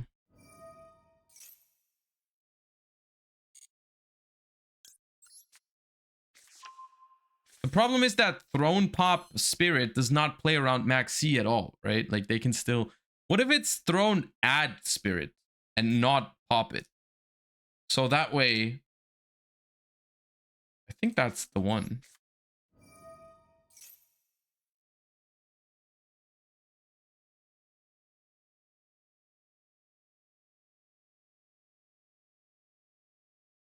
You can pop it without effect? Yeah, but that's the same thing, right? Why would I not just add it to play around like a Bisteel or something?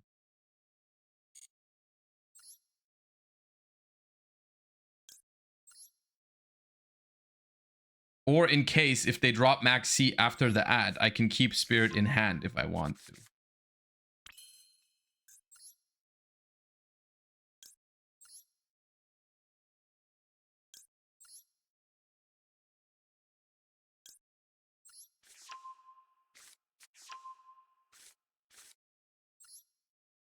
Maybe I should have used the one on the field. No, it's fine. I can just pitch Grave Skirmer for 1, right?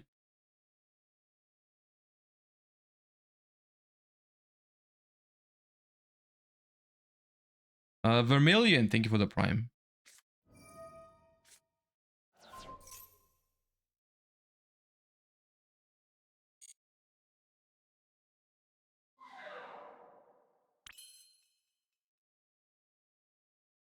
Well,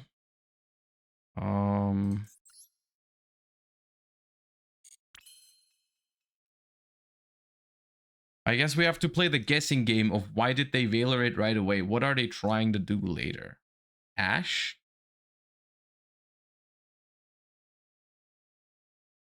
Normal? Why would I normal Skirmer?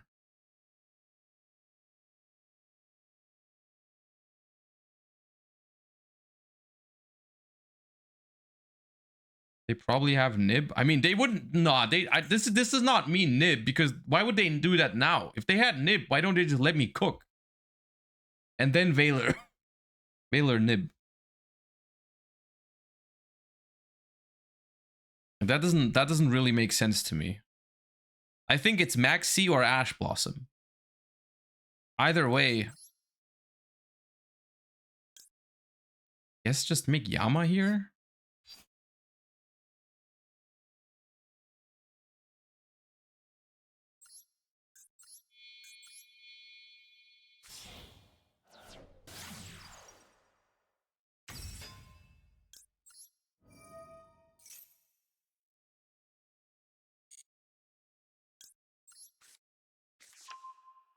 I'm thinking about just pitching the Sharvara with 1. Is that crazy? That gets me the trap if I get Max Seed.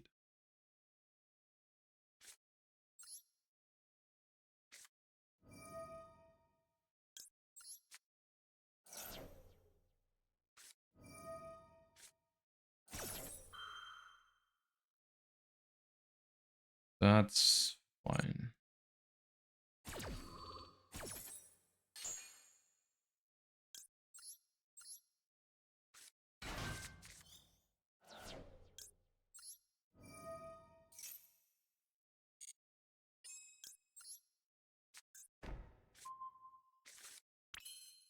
And I think we keep playing a little bit.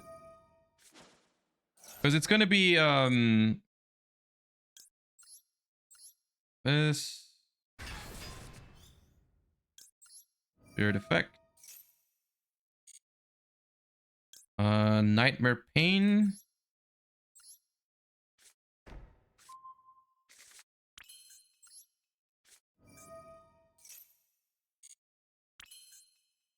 Activate Nightmare Pain. Pop Spirit of Yubel. Grab Favorite.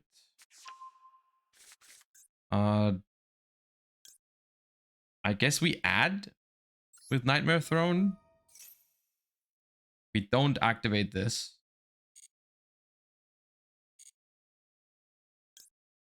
Do I add this to my hand or do I recycle a Phantom? What do you think is more important? I do have to discard for my favorite, so I think I'll grab this. Yeah. Do not summon and make Phantom. With this and this. I think there's arguments for both the recycle and the what's it called? The recycle and the card in hand, but all right, well.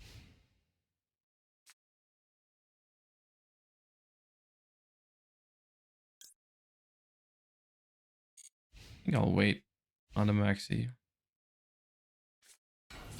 Scrap recycler. Okay. Don't you think you gave them too many cards? I mean, not really. No. Like, if you think about it, I summoned Lotus, right? And from that point on, I did 2 more special summons to get Phantom plus Eternal Favorite. I don't think that's too much. Well, that's unfortunate. But it's fine.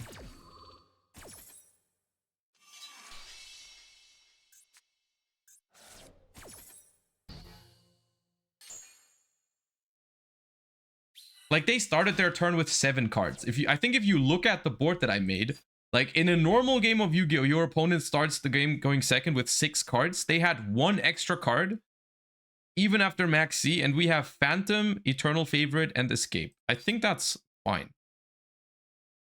I think that classifies as a like solid opener. I think it's fine. Their hand is nuts, but nothing I can do about that.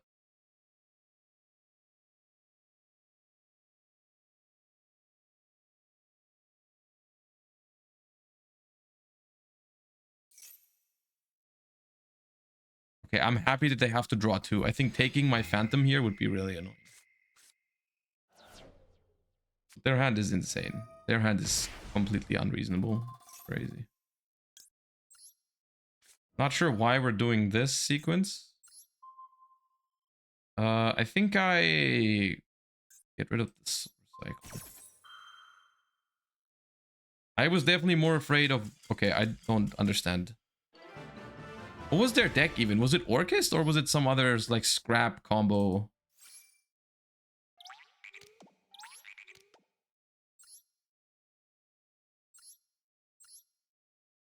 Oh, it was just Orchest Horus. Okay.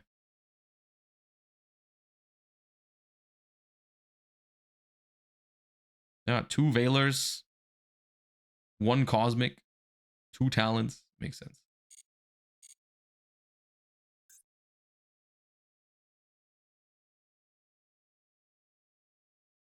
All right, I think the following plan sounds good for today.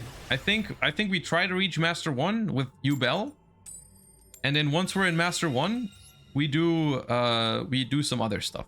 Actually, no, there's a ranking now. I don't want to throw away my ranking playing Paleo. That's tough.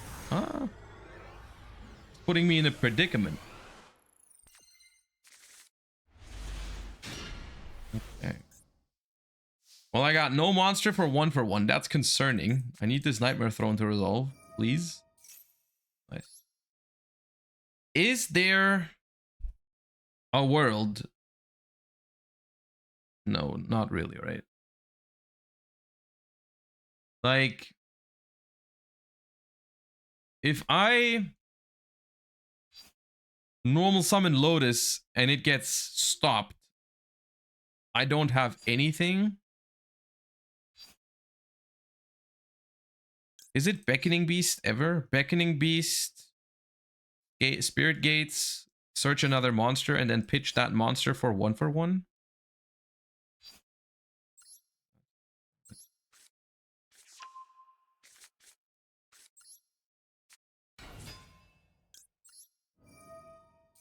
Gruesome plays around Imperm. I mean, none of it plays around Gamma, so it's kind of whatever.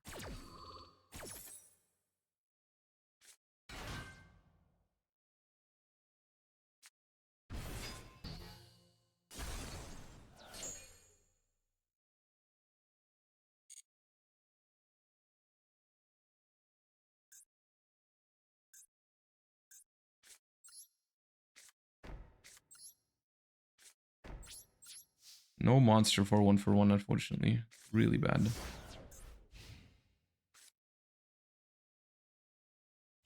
Beckoning loses harder against Imperm Veiler? That's not true. Look at my hand. It's all the same.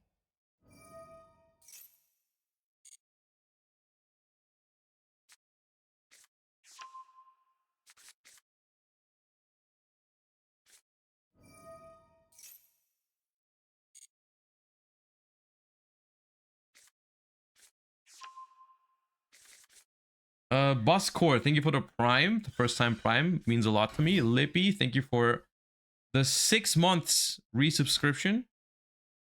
And Senpai, thank you for the 3 months as well.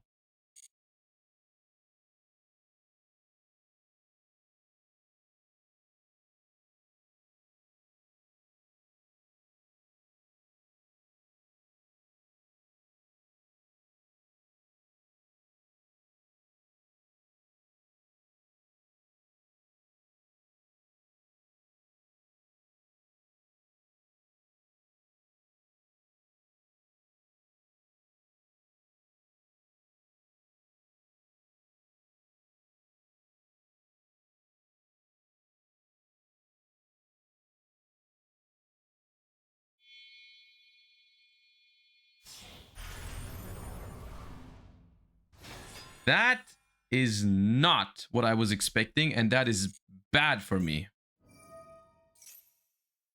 Well, I guess we're not super polying anymore.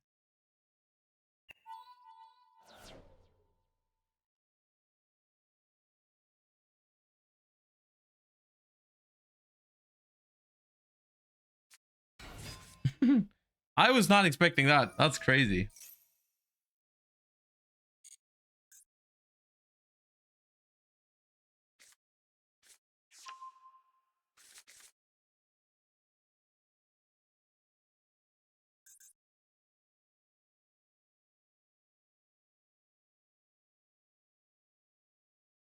Well, what are the odds we live the turn, I guess? We could live the turn if they don't have smashers in hand, because they search not smashers, gamma burst. Why does this keep happening to me? This is like the second time in the last couple weeks. It's just weird that it happened twice, you know, kind of situation. Teleport, yeah, we're dying.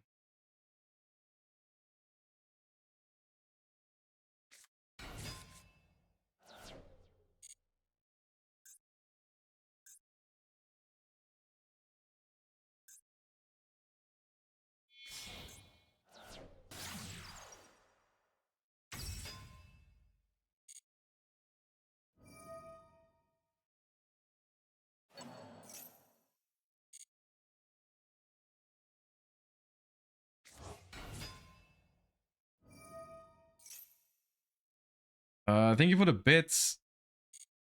Soul Release is, are we talking Master Duel or TCG? I'm not sure how good Soul Release is against Yubel. TCG? Oh, in TCG I don't think so. I don't think Soul Release does it against like Fiendsmith decks. I would not. No.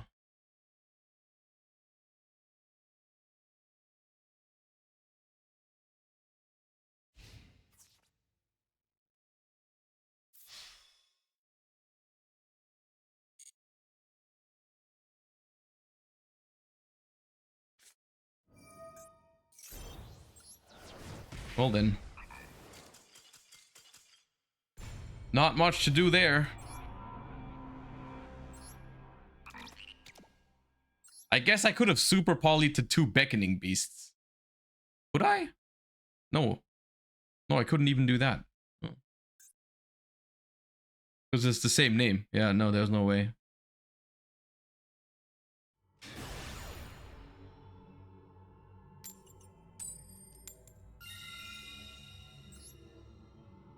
Well, we're winning our flips today is the good thing. Author G, thank you for the gift sub to super polymerization.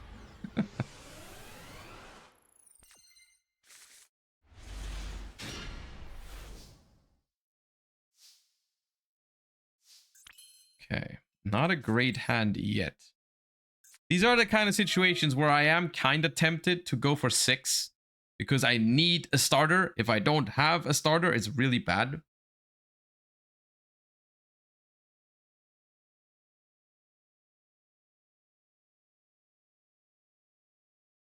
Can this summon from hand, worst case? It can. No, wait, can? Yeah, it can. So theoretically, I can go normal summon, then Sharvara on the Squirmer, and then Special Spirit from hand. Or I can just make Almirage. I do play Almirage, yeah. So I technically have combo. Okay, I'll go for 3 then. And I think I'll do the 2 super poly ones. Plus... Dark? Yeah.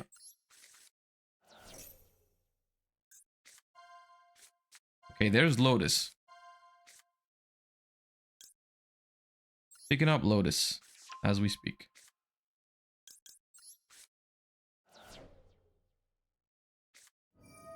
Get, roll, and lock birded. Okay, well, that was not something I could have avoided.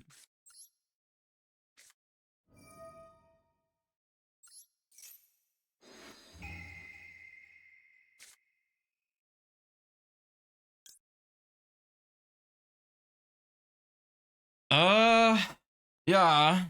Mm-hmm. Definitely a hand.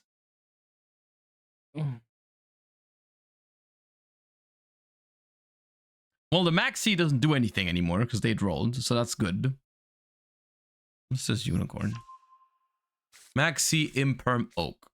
Maxi Imperm Oak.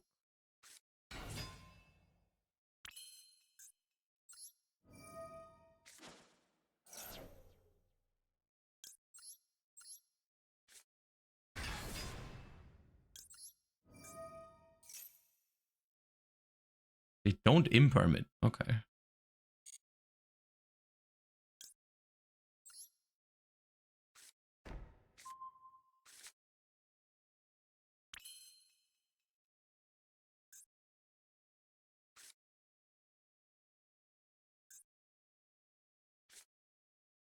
Sharvara the Spirit?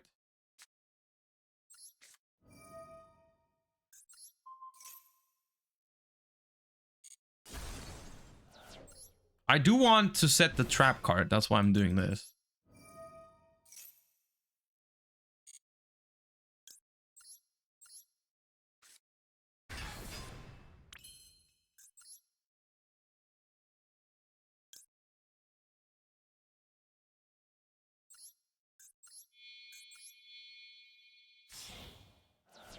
Yama can add from graveyard. I could have made Yama here, but I kind of want Soul of Rage.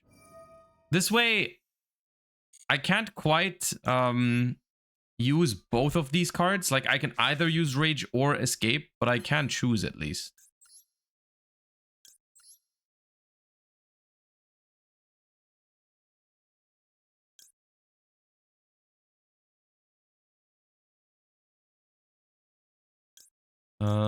Probably just these 2.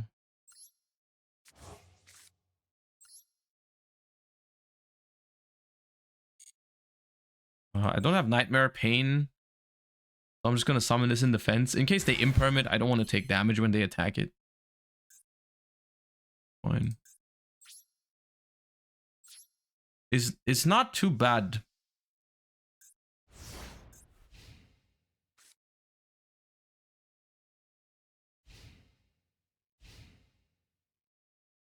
Like they have Oak, Imper, Maxi, yeah. But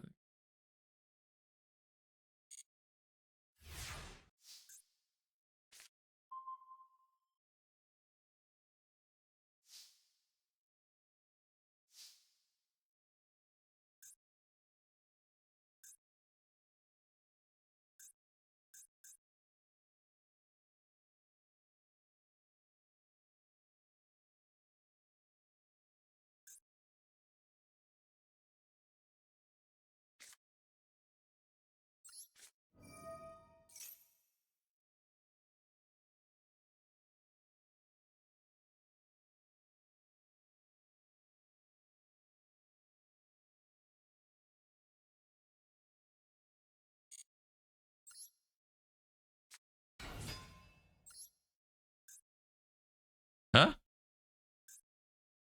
Oh. Oh, that's fine. I thought I could destroy any card, but this is what I wanted to do anyways. I was just wondering about only having one option. No, I wanted in the graveyard to bring back the Samsara D Lotus. So it's fine. But I was just confused for a second.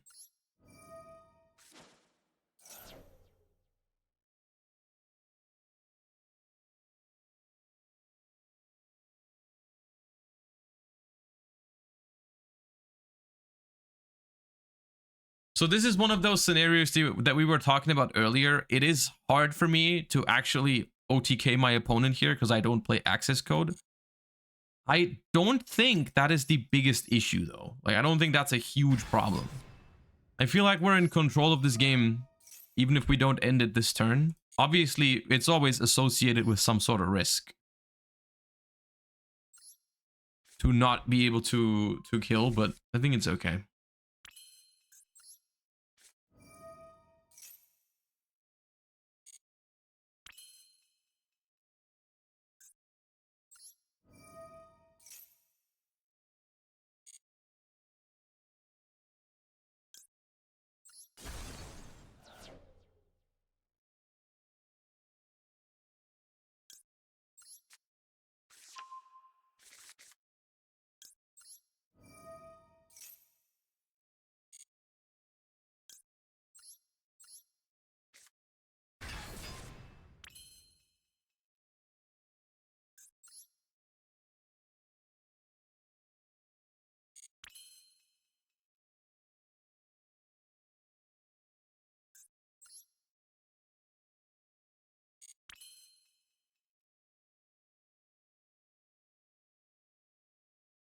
Hmm.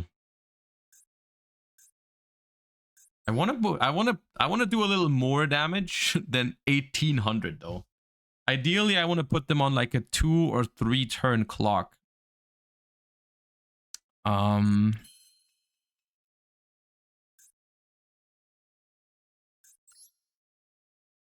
I make another phantom.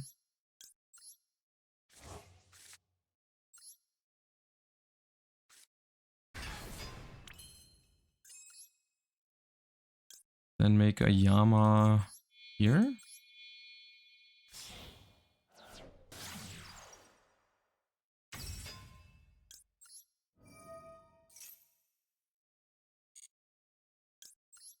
Add back Sharp Aura.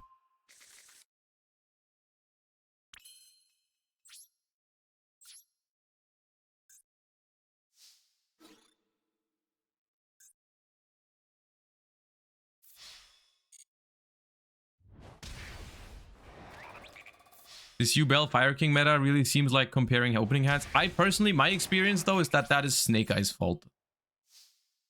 I've played Yubel mirror matches and I found them quite enjoyable actually. I don't think that's necessarily a Yubel problem, at least from what I've seen so far.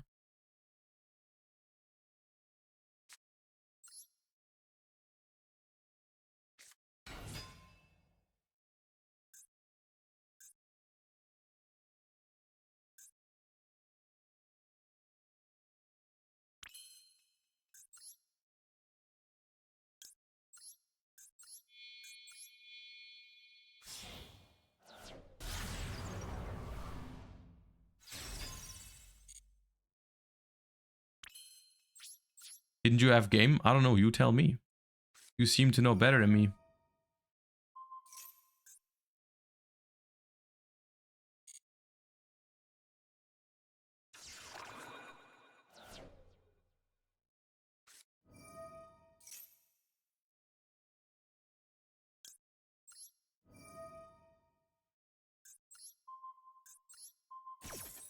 Congratulations, you've done nothing.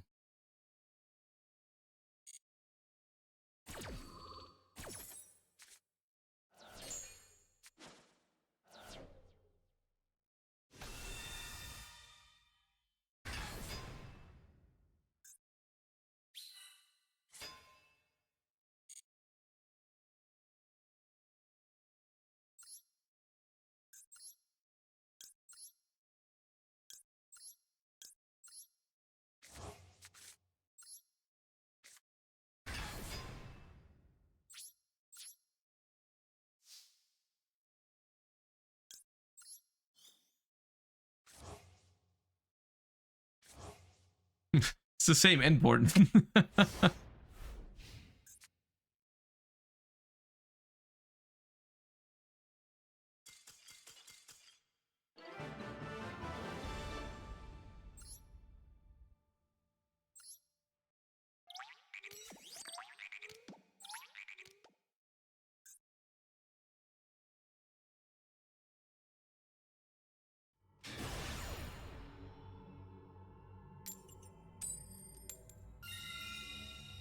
We're winning a lot of flips today.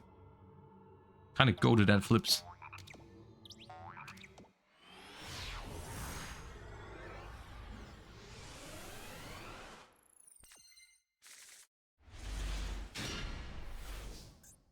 Okay.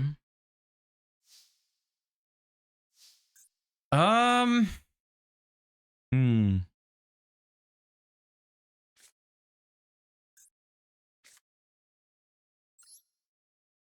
I do want to deck thin and scout for hand traps before I use prosperity. This has the downside of playing into droll, but I think my hand is honestly really weak to droll, like regardless of what I do here.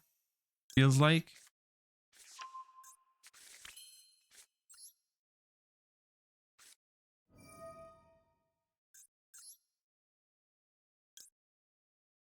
I wonder if super poly's targets are the right banishes with prosperity. I'm having trouble banishing for prosp. I think it's these three in this case. Spirit. Well, spirit seems good. Take spirit, pop it with nightmare pain. I mean, I technically already have combo, so I could take a super poly on top. I did keep the targets, but I don't think I play through hand traps well if I do that. I think if I pick spirit, I do play through hand traps quite well.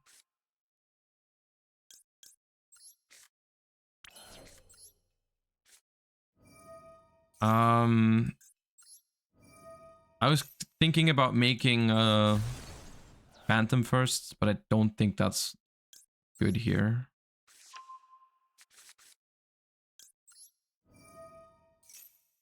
I am playing 3 super polys.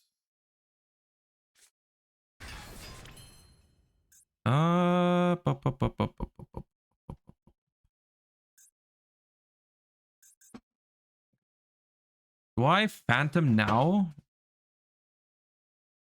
I guess I could Yama and then Phantom. I don't mind if this Yama gets stopped. Oh, actually that takes away my normal summon. Ah, I can revive it with gates. Fine.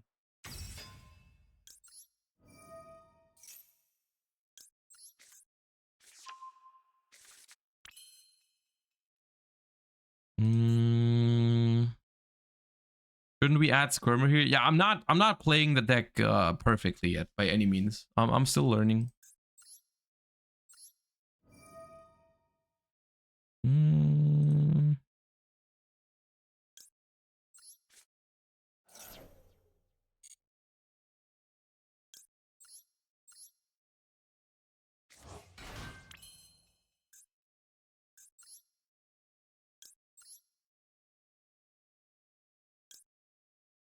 Gates in the discard. Yeah, I wanted the 0/0 in the grave for a free fusion material, but probably irrelevant.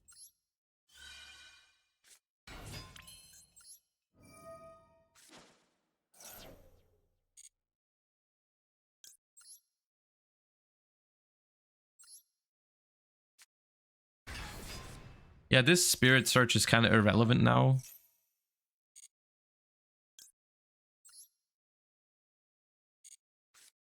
That's fine.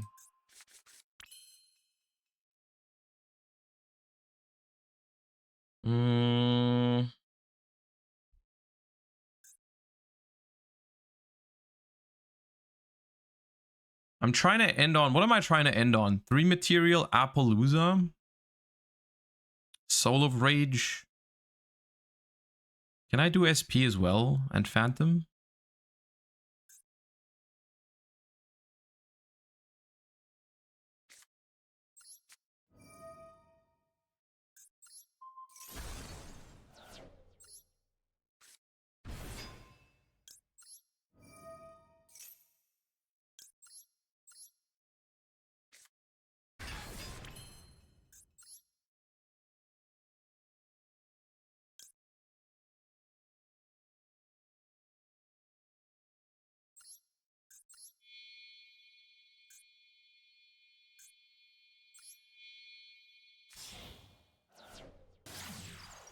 I don't think I get SP.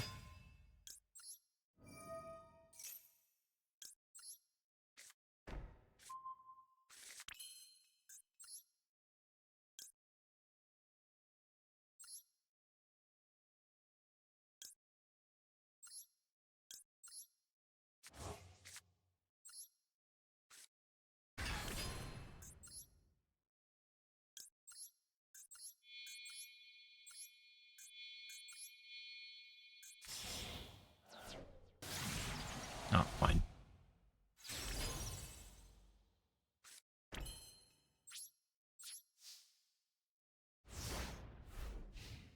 The fact that Phantom is not once per turn to summon is criminal. I agree. The same is true for Vicious Astrolaud. That is a design flaw that I don't agree with on both on those contact fusions.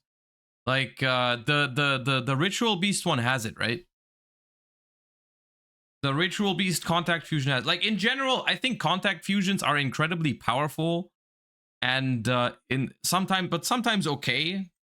They should be once per turn. Like the graveyard contact fusions situations. Like those. Now, does one destroy Nightmare Pain with Escape of the Unchained? I'm inclined to say yes. I do want to get rid of that card. It's a really good card that I prefer not to have on the opponent's field. Let's pop.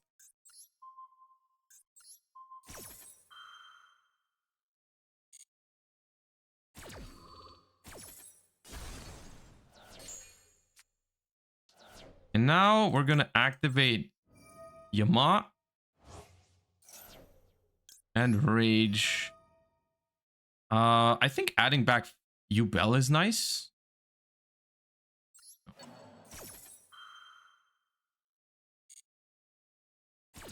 Now, Talons is good here. Yeah, Talons is good.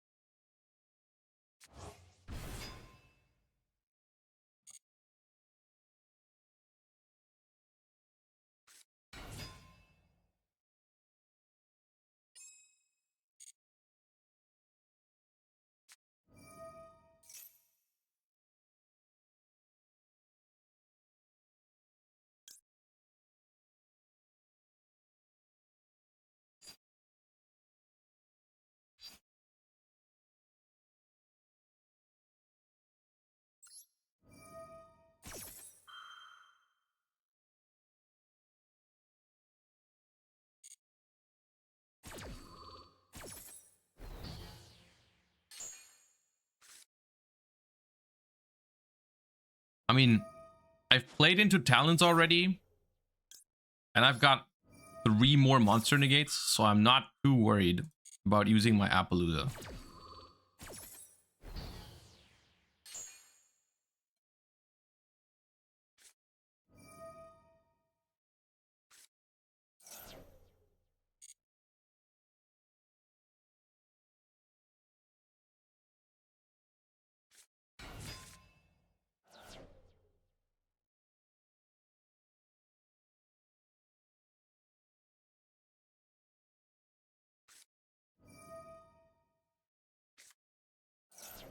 They had Super Poly. Okay.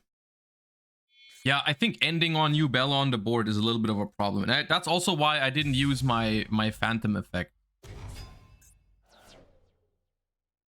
I didn't use my Phantom effect because I didn't want to put a Yubel on my side of the field.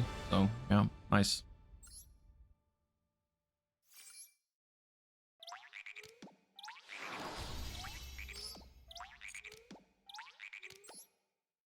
I mean, guys, our board just wasn't that weak to Super Poly because this thing can't be used as fusion material. So, Appaloosa plus this, you actually can't Super Poly. You have to Super Poly your own stuff. With like the Rage. The point where my board gets destroyed by Super Poly is after I use this negate. That's why I was holding on to this one. Instead of holding on to Appaloosa. Why don't people just go into the battle phase? Because people sometimes read Yu-Gi-Oh cards, like the card Phantom Nightmare, Nightmare Pain, which says you have to attack Yubel monsters and you take damage from it, and the Yubel monsters can't be destroyed by battle. So going to the battle phase forces you to attack into this thing and take damage and then go into the main phase 2 of shame. That's why people don't always go into the battle phase. The more you know.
We got minigamed. Fine.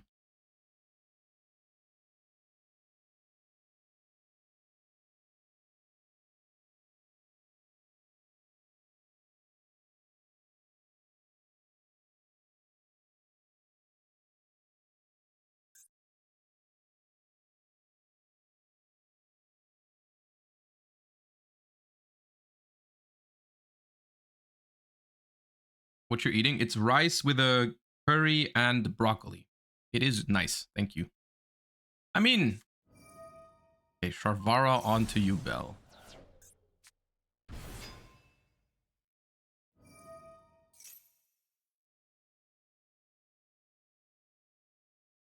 You know what? There's gonna be a Phantom next action. So I will Ash this. I'm not gonna be able to use my Ash in a better spot, I think.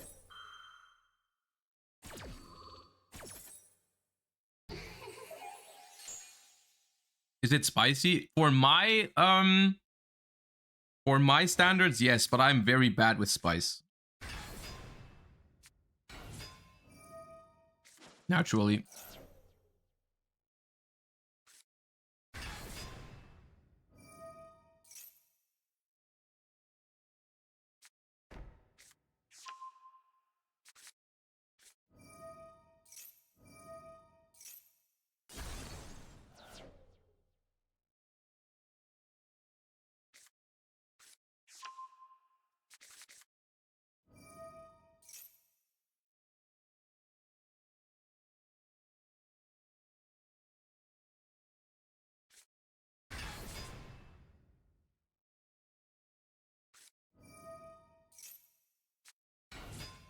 I don't think my sequencing here mattered after all, because they had Nightmare Throne, Lotus, Crossout. So like one Ash does not stop them, and they can always cross out the Maxi. So I don't think it's I don't think it ever matters.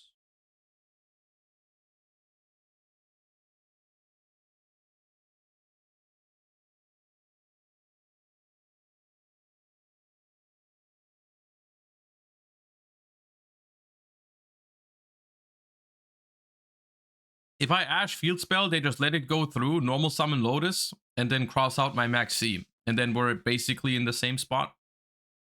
Irrelevant.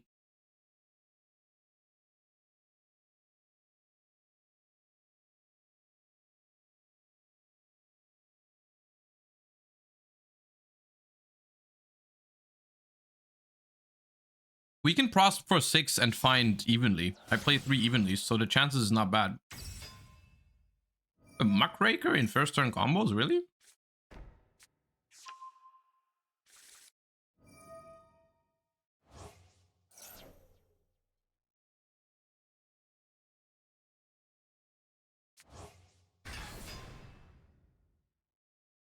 Yes, but they could have crossed out the Ash and then Maxi resolves.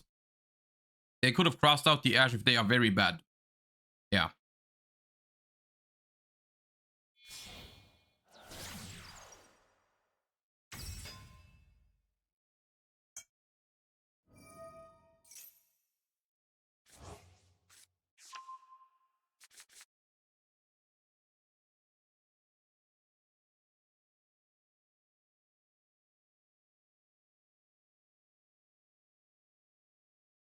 This might be the Griffin Lars board. What is the what's the second level 6 for Lars? Like one is Sharvara. What's the other one? Oh, 2 Sharvaras. Where did that come from? No, that's the one Sharvara. Shrayama. And how do you access Shrayama?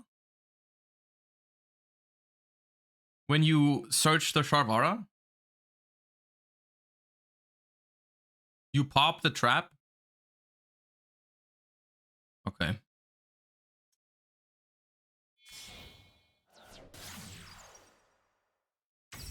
I see.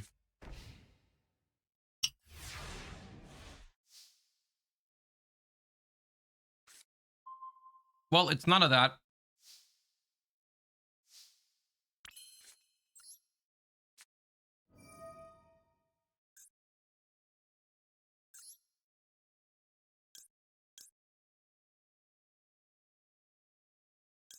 Gonna go for 6 here. It's gonna be a little risky, but I think it's what I have to do.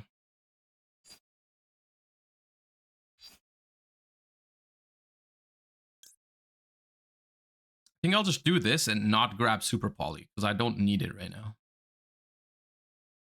I think it's this. It's gonna be rough with this little extra deck, but I need to go for this. Throne, Ash, Throne, Pain, Gate. Oh, come on, dude.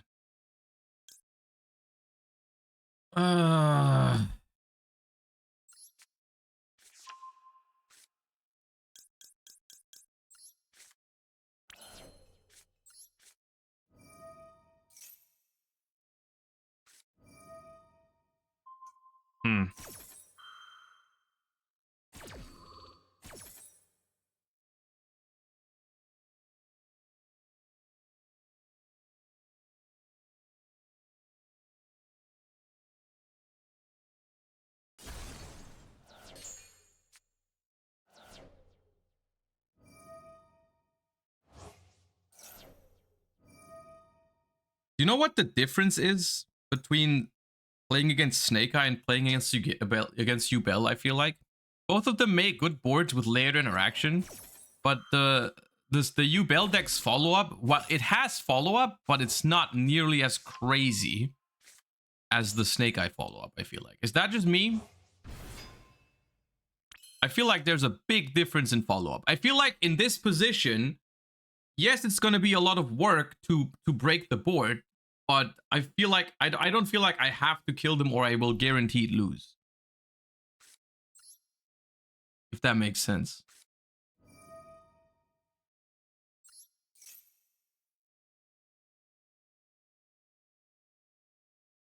Plus the fact that they don't end the game that fast with like Zelanta's Princess.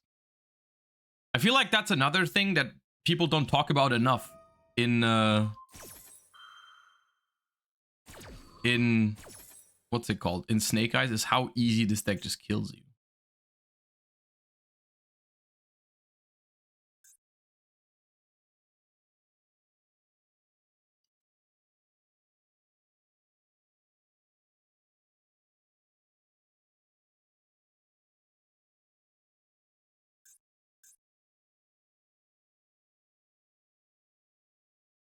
Why did they do that? I'm not entirely sure.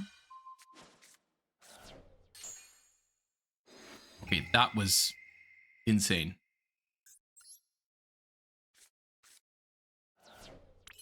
That was crazy behavior.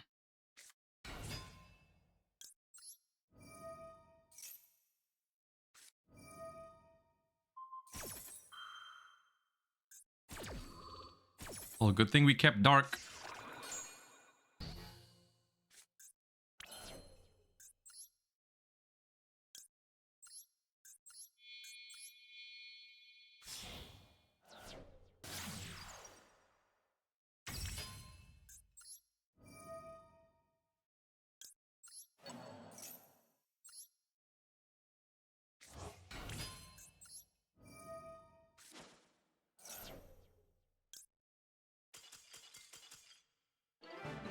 Jesus.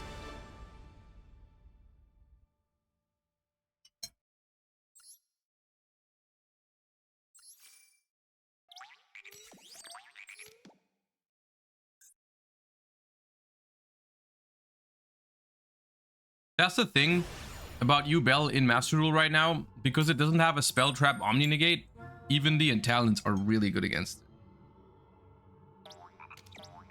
So like the boards are actually breakable and it has okay follow-up. So like the games are winnable going second right now.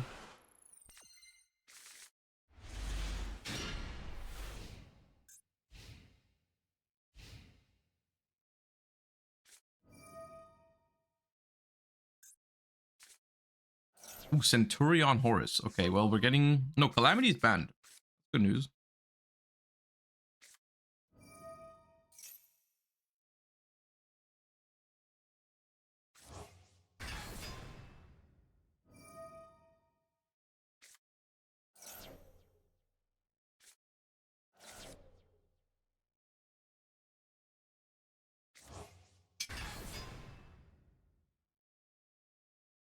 Wednesday 24-hour stream. I've explained it earlier why it's not going to be exactly 24 hours. It's going to be a little shorter, but it's going to be on Thursday.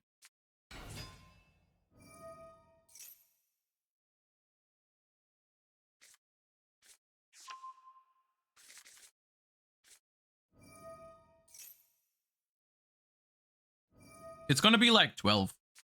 But long story short, I'm currently taking care of my parents' pets, their dog and their cat.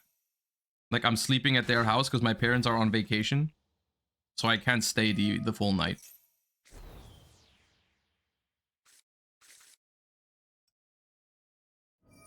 Not something I can do anything about.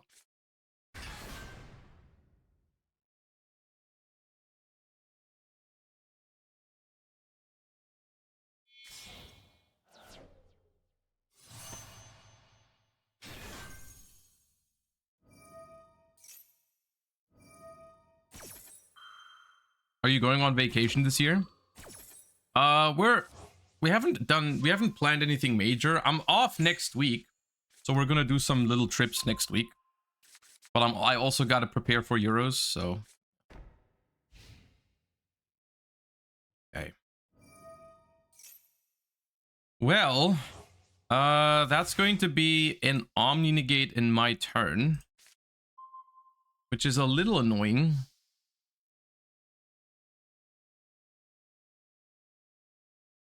Did they search Phalanx or the counter trap? They added Phalanx. Okay.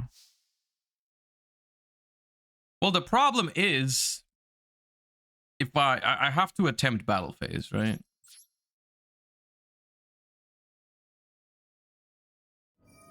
I wish I had a talents to bait the Blazar.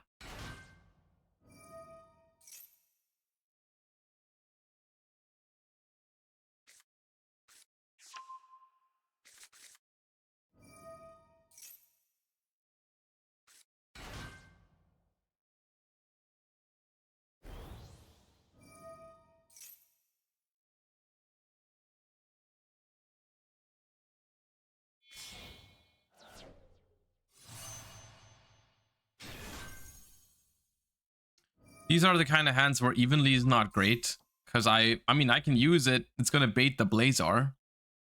But I'm losing my battle phase for that. I'd probably have to do it though, because I can't really afford to have a dead card in my hand.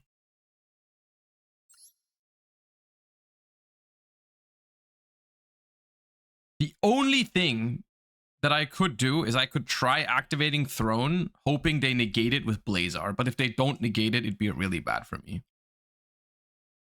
Because then I have a dead evenly in hand. I think I'll just go battle phase. And bait this one. It's not really a bait because they are negating a really good card with it. But force it rather is the better word. And then go to main phase 2 and try to play. I do have a lot of... My hand is good, so...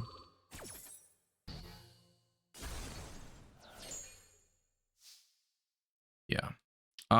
Let's begin with... Actually a tough question. Either Throne or Dark Beckoning Beast. I think I start with Beckoning Beast.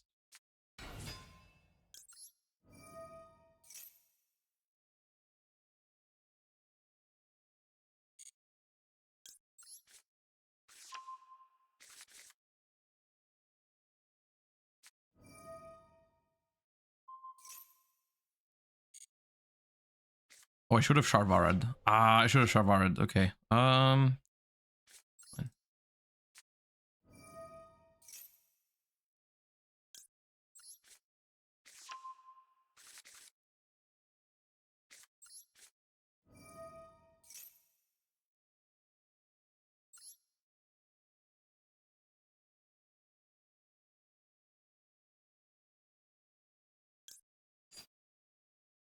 Nightmare Pain, Pop Spirit, add Squirmer. I think so. I could also pop it. Better to pop it now.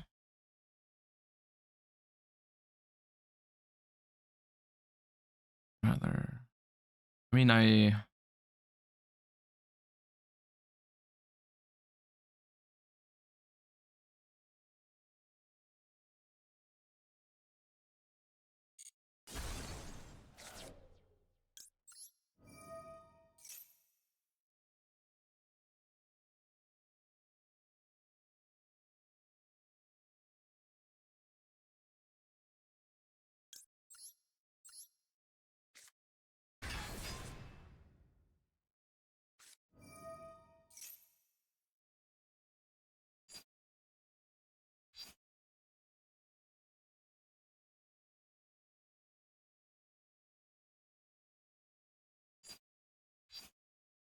turns out I think none of it mattered because I'm getting floodgated. How cool is that?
problem is I can't attempt to super poly, right? Because it's a fiend that I have. I can't summon another fiend. So I don't think it's gonna work out. I don't know. It depends a little bit on how much they can play under their own. There can be only one, but currently it feels like they can do whatever they want. They can't make a Crimson Dragon because they already have a dragon. That's a Beast Warrior.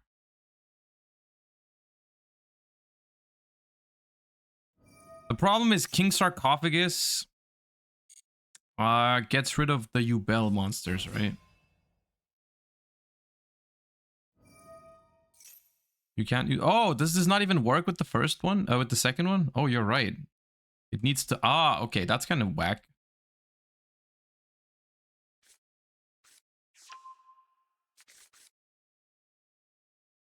Have you talked about the Mimighoul archetype? Yes, we have talked about it earlier. It's going to be on the YouTube channel soon. The Plus channel, probably. You can go !YouTube. It's probably going to be there today or tomorrow. Or just watch the VOD as soon as it's up on the VOD channel.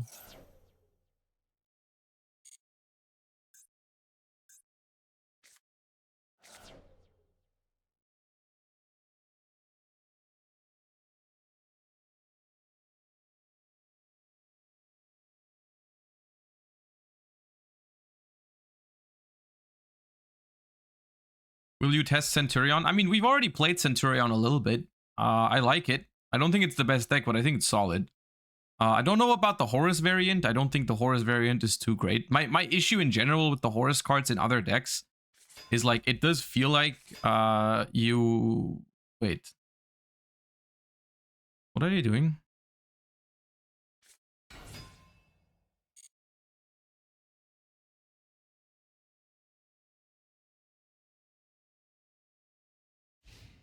I think they lose.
There's no floodgate in the world that makes up for not reading your opponent's cards.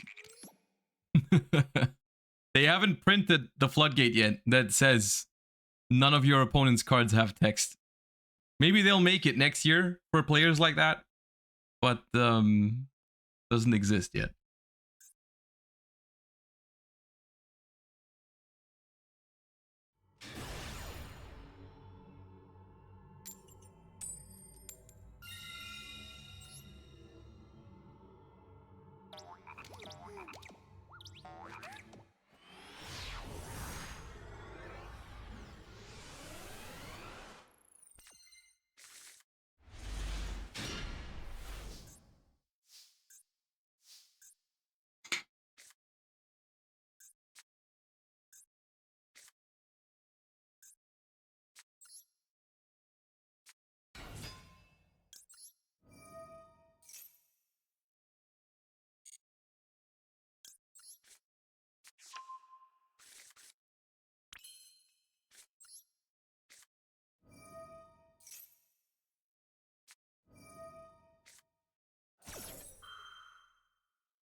All right, so here's the plan in this circumstance with this deck. This is why I added Eternal Favorite. Because this is kind of what we're ending on if we get max seed. If this search goes through. They also throw a negate at that, then can't do much about that, obviously.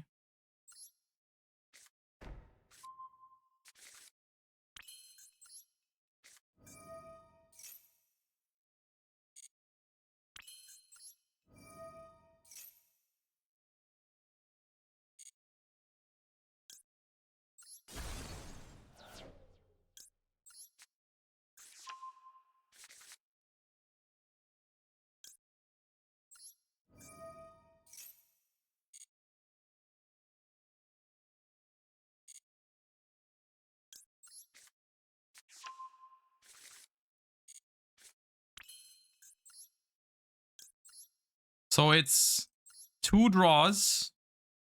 I might as well use the one from the field and keep the Lotus around, honestly. Yeah. It's 2 draws. And we end on Phantom plus Favorite plus Nightmare Pain. I think it's not great, but it's not the end of the world.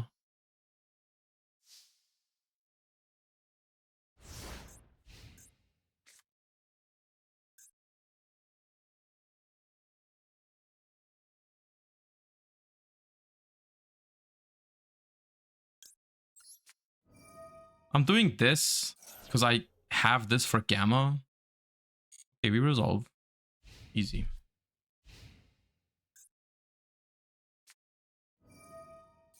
That is not so easy.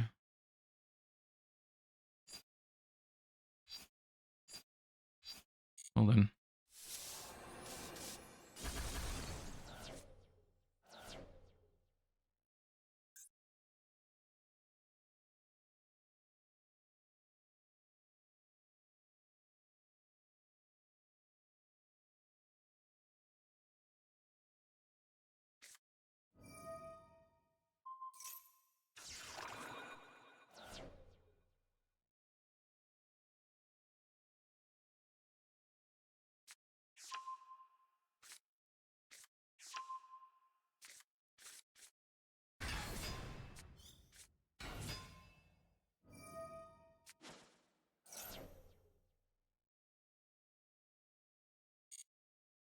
Well, at least, I mean, it depends how this goes. I don't play much I can draw into. I do play that one. I play Ash and Spirit that I can draw into.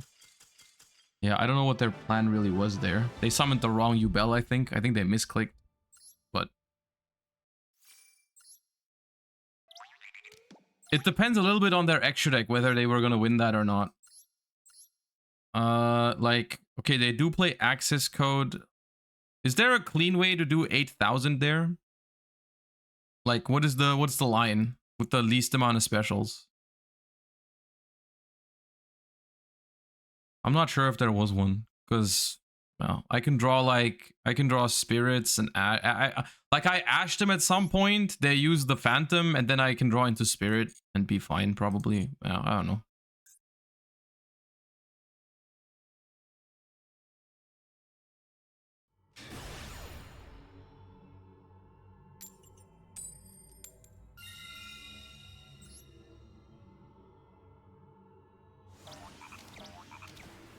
There's no OTK line without Varudras. I mean, I'm sure you can still somewhat OTK. I mean, it takes like it takes a lot, but I don't think it's impossible.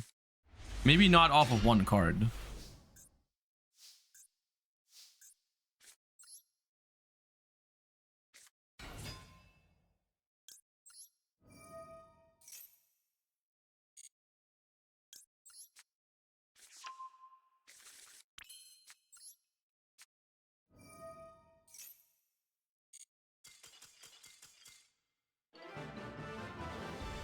I find it genuinely weird how many people surrendered to this deck. Like, I don't feel like the deck does anything super crazy. Like, genuinely, Yubel at the moment, before Varudras and Fiendsmith, to me it feels like when my opponent goes first and I don't have a single hand trap, it feels like we can still play a normal game of Yu-Gi-Oh!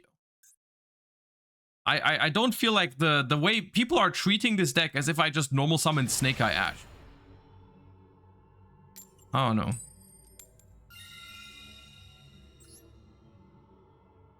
It's not bad. I'm not saying it's bad. That's why I'm playing it. But I don't feel like it's like unwinnable. I guess if your hand is really bad, yeah.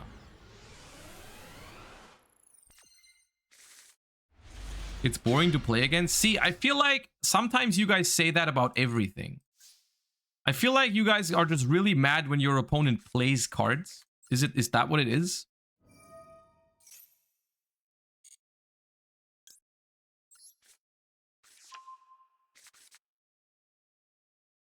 Like, it feels weird to me because it feels arbitrary. Because every time, like, no matter what a deck does, you guys are like, that's boring. Like, oh no, I don't want my opponent to play Yu-Gi-Oh. I don't know. This hand is awkward, but it does kind of work.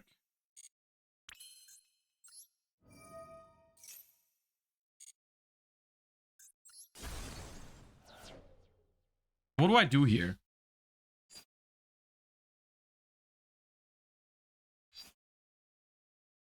Like, I'm not sure what I'm supposed to do with Beckoning Beast plus Nightmare Pain. Get Lotus, pitch Lotus. Okay, I pitch Lotus, I revive Lotus. Lotus tags into Spirit of Yubel, and then what?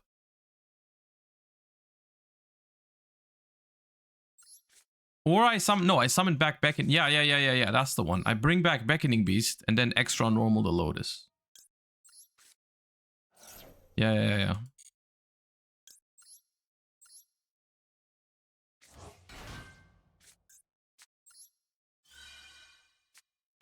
I think that's the one.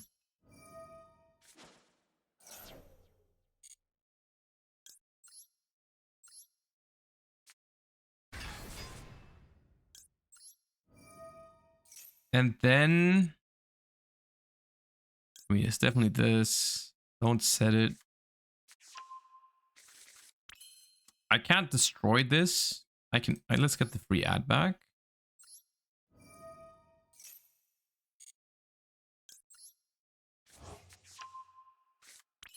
Still awkward. I mean, I can still go Yama. But then... I can go Yama. I can set opening... Pop it with Sharvara. You can pop set spells with Sharvara, right? I can just set opening and pop it. Right? And then, yeah.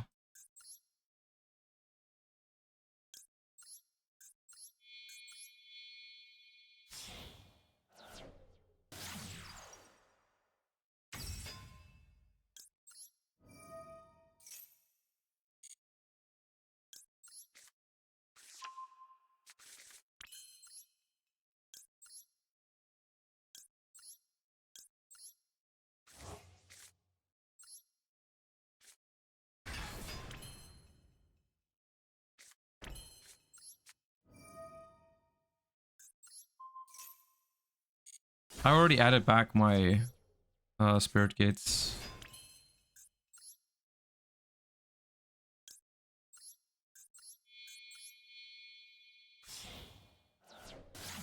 I guess this is where we end. Respectable.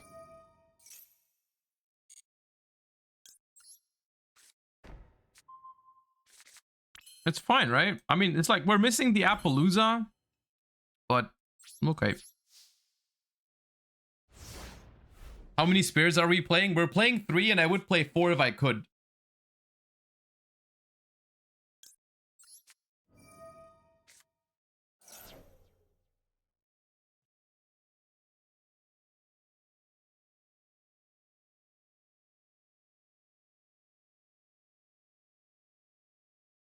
Battle phase? Evenly is not that good against this field. If they go evenly, you go escape, pop your own Soul of Rage, and then once evenly resolves, you can like keep Phantom. And then you can bring back the thing. Do they have Ash Plus called by now? No.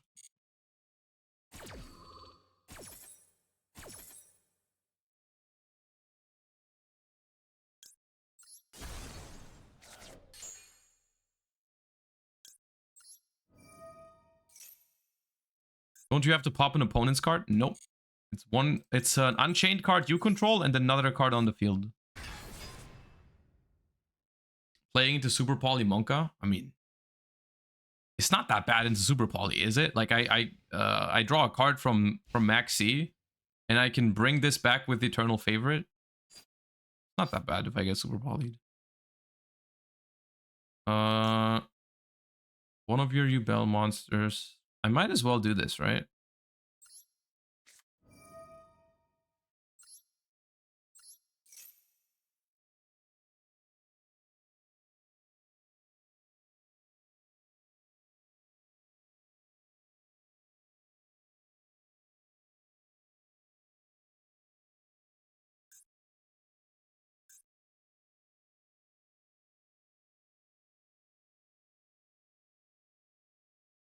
Why do that now? It's once per turn, and it's the end phase. Why would I not do it?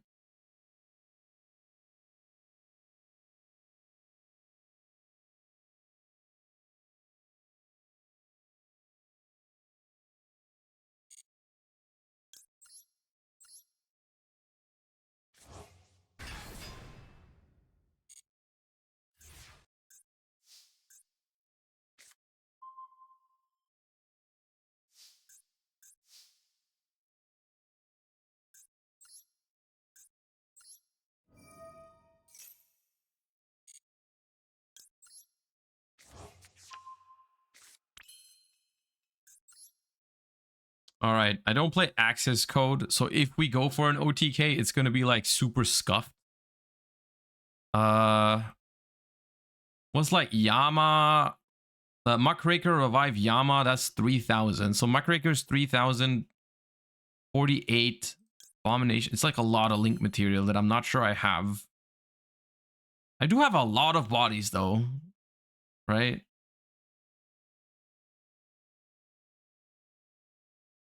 Charvara is 2k, yeah. But I don't have... Oh, Yama is when it's special summon. Okay, yeah, I can easily just Muckraker, bring back Yama, revive Charvara. Okay. Let's begin by making Muckraker then.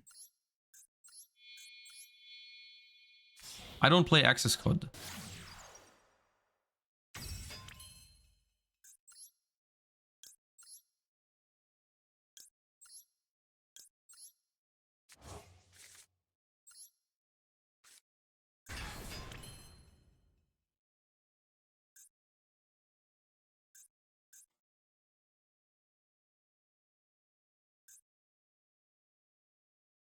Oh, the fusion burns, right? The fusion also can do the remaining damage. Yeah.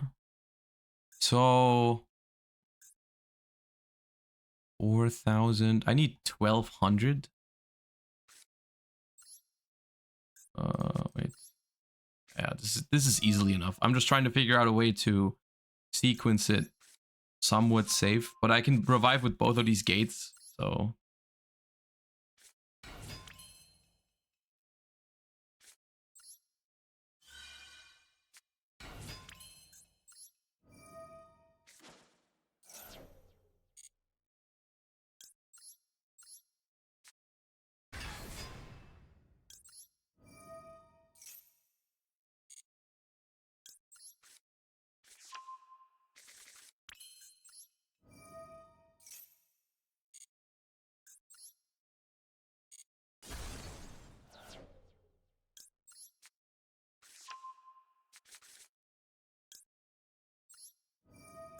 don't want to banish the Yama.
All right, we're here.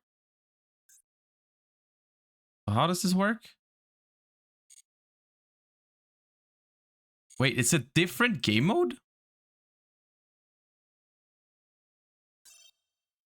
Oh, okay. I didn't know that. Wait, that's so good. That's so good because I was worried, like, you know, what if I want to play like a fun deck that I don't want to ruin my rating with, like Paleos or something, right? I mean, not that Paleos would ruin your rating. If you play Paleos, I think you're always winning, so your rating goes crazy. But just in case, if there was another deck, like Paleo is the fun deck in my example, but like if you had a fun deck that wasn't completely cracked, right? You know what I mean, right? We understand each other, right? Like you get what I mean, right? Like, that's really good. I didn't know it worked like that. I thought if I reach Master 1, I can just keep playing and then I have a rating. But the fact that I can choose which one, that's really nice. Okay, so I am really excited about this. What we're going to do is we've played a lot of meta today. We've played Yubel and all that kind of stuff. We're going to play some other decks now in the standard ladder. And on Thursday, maybe already tomorrow and on Wednesday, we're gonna try hard the rating duels and see how high we can get. Right? Can I see somewhere how many people are in this rank or something? No, you can just see the top 10, right? You can't see how many. Okay. So currently 1756 is the top play. What's like the thing? How many points do you get for win and loss? I'm 5th. Oh, there you are. Shiba. Yeah, well done. It depends. Yeah, give me like a rough estimate, like 8. Okay, 8, 6 to 10-ish. Okay. I see. Okay, no, this is exciting. This is exciting. A battleground reserved for the best of the best. The pride and souls of duelists will be at stake. Nice. Yeah, I'm looking forward to doing a long stream tryharding this, for sure.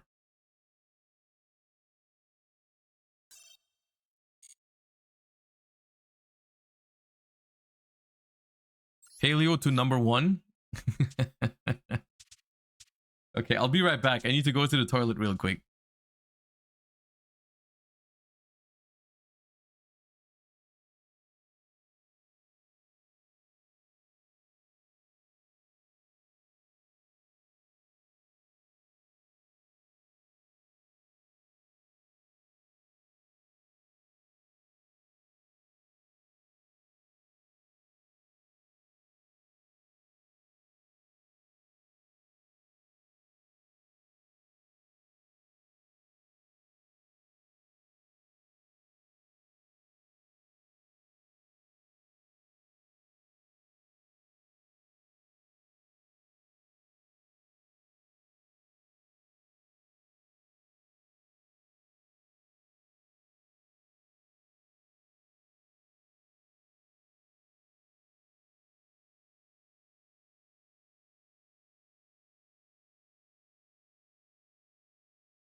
All right.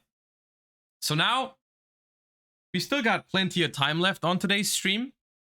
So let's just hop and play some of the other decks that we haven't played in a while, because I've been enjoying, unironically, I'm enjoying Yubel gameplay, but I do want to play some of the other decks. So now that we're in Master 1, I think we can just mess around with it. I'm really happy about the fact that I can pick between rating duels and Master 1 gameplay, because genuinely the competitive person that I am, it would hurt me to play like fun decks and stuff in rating duels. So I think that's very good. I didn't know about that. I'm very happy. All right. Let's not start with Paleozoics right at the bat. Let's play some Centurion, because a lot of people have been asking about this. Why is my Centurion deck not legal? Oh, because it has Dark. Yeah, I crafted a Royal Dark. Yeah. I do like this list. I think it's solid. I mean, it's just a hand trap pile because it's pure Centurion. My problem, guys, let's talk about that for a second. In case you're building Centurion right now, there's a lot of different versions with the Centurion cards. Most notably, there are a lot of people playing it with Horus cards, and there's a lot of people playing it with Bestial cards, right? And I personally do not love those decks. I think they're fine. Let me tell you why I have a little bit of an issue with that. Because Centurion has a very weird problem. Centurion has a very weird problem for a top tier deck, which is the fact that technically it's really good with playing through certain hand traps by just having one extender, right? The problem is that you don't know what kind of extender you need, right? And what I mean by this is that Centurion has two main ways to start their combo. You either start it with Primera, or you start it with Trudea. And the most common way how opponents interact with those cards is by using like Effect Veiler or Impermanence on them, right? Like, and that's the thing that Centurion wants to play through, quote unquote, right? You want to make sure that your deck can play after you get Veilered or Impermed on these two cards, or Ashed in the case of Primera, right? Ash works on Primera as well. So what I mean by the reason why that's a problem is because if you open with Primera, that card is a tuner. So what you would want your extender to do is put a non-tuner onto the field. That is something that the Horus cards and the Bestial cards do very well, right? Like if I get hand trapped on my Primera, I can summon out a Bestial, make a level 10. Maybe I can even summon out a Lubellion, make a level 12 in an ideal scenario. And keep going. Horus cards, same thing. If I have access to King Sarcophagus and I normal Primera, my opponent negates it, I don't really care, because I can still go into my Synchros using the Horus cards. The problem is that if you start with Trudea, which statistically is more likely because Trudea is a pyro monster, so if you play Bonfire, you have more copies of Trudea than you have copies of Primera. If that Trudea gets stopped, playing a secondary engine like Bestials or Horus Monster, it doesn't offer you that much, really. Right? Like it doesn't really offer you ways to play through those hand traps, because what do you really do with a Trudea plus a Bestial? Like you can turn it into an SP Little Knight or something. That's like the max you can really get out of it. And the same is true about the Horus cards. Like, yeah, you can dump your entire hand into a zombie vampire, hoping it goes through, and that you mill a Primera, and then you might be able to go, right? And so that's always been my issue with all the hybrid Centurion decks, right? And I personally, I'm aware that those decks can work. Like Horus Centurion is not bad. Bestial Centurion is not bad. For me personally, I don't love the concept. I personally think it's better to play pure Centurion. And this deck still has possible extenders. If you get hand trapped on one of these two cards, you have the Field Spell and the Emblema Oath to extend through it, possibly.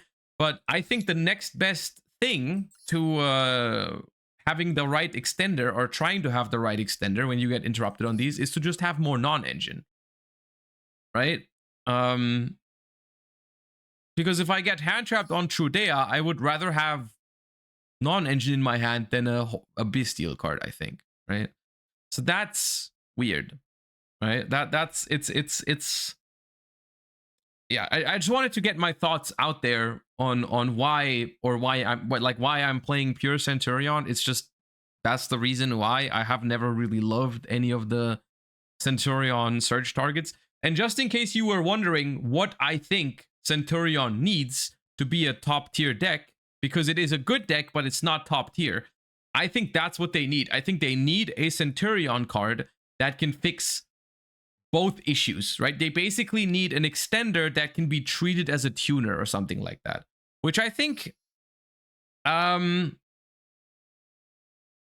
like they tried to this card is potentially an extender, but it's way too situational. And like, yeah, they haven't done that basically, right? They haven't done that. Atri is your answer, yeah. But Atri doesn't work. Is the thing. Atri Atri doesn't do that, unfortunately. So Centurion gets more support in the Infinite Forbidden, right? But it's not exactly what they needed. It's not bad cards, but it's also not great. It's just not what they needed, in my opinion. Like they would need more cards like Emblema Oath or Stand Up Centurion, which can extend your plays no matter which of the two you started with, right? But if you start with Primera, Emblema Oath can get you Trudea. If you start with Trudea, Emblema Oath can get you Primera, and the same is true for the Field Spell. Right, so yeah, but it's still a good deck, right? It just has issues. Animal Candle helps extend with Bonfire, kind of, yeah, but like I think with 2 Bonfires it's definitely not worth it. Even with 3, I think it's questionable to play that card. Because extending, it doesn't even have the right level, right? Like if you get impermed on one of your normal summons, it's level 4, and then Animal Candle is also level 4, so what do you extend into? Okay, Emmet plus Gargoyle is not the opening hand I was hoping for, but it's fine.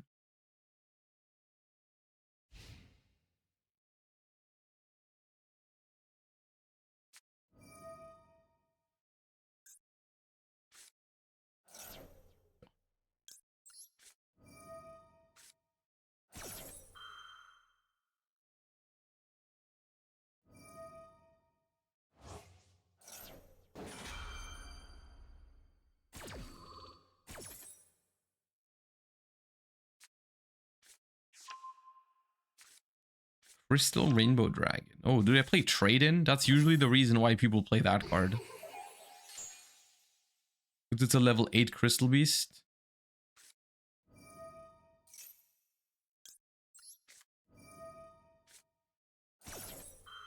You should change the name when playing this. I don't care that much. It's not that deep. It's Master 1 gameplay.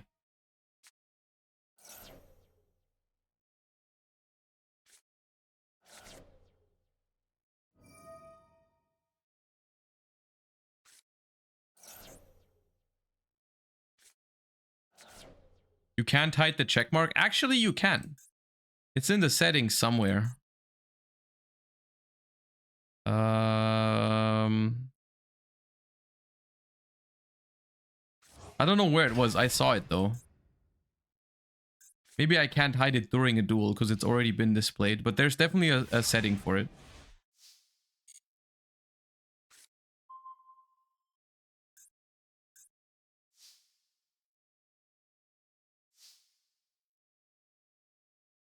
Okay, they summoned 1 monster and then set 1. It's kind of scary, kind of menacing what's happening. Okay. Go Stand Up Centurion.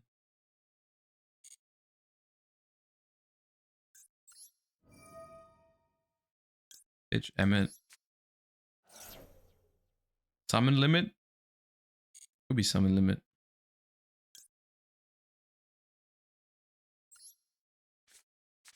Summon limit is at 1, I think, in Master Duel. Or is it banned?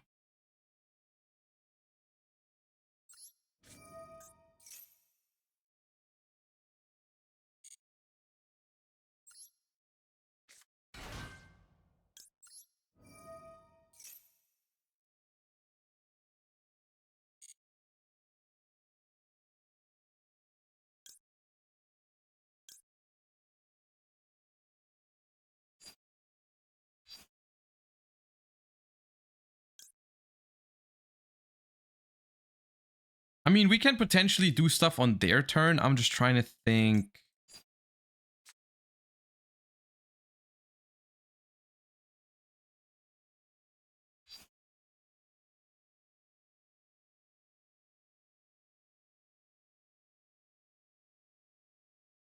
I'm thinking about grabbing Phalanx and then just using Emblema to get Trudea. What do I do?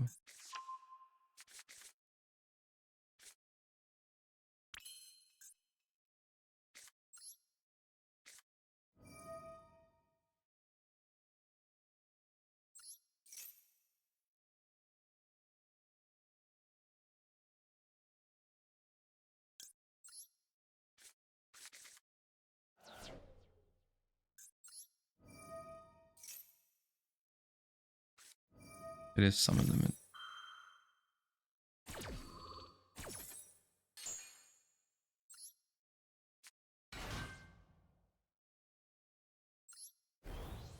How did you guys know?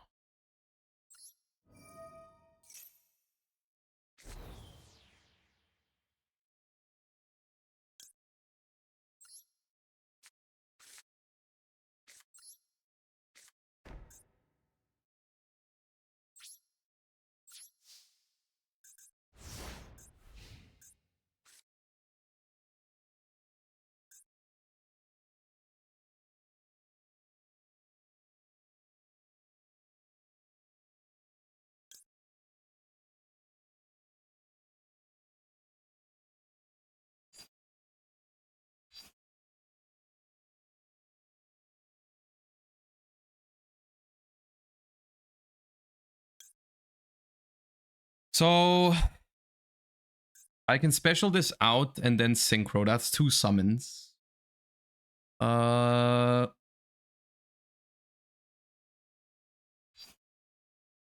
Yeah.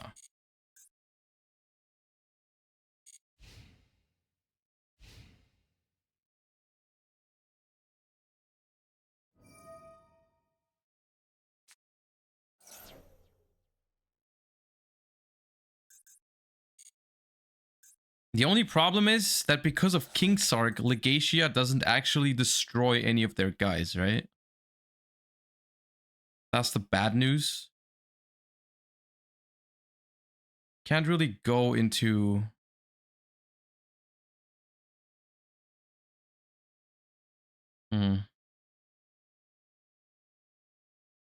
Breaker Berserker doesn't do it. This doesn't do it.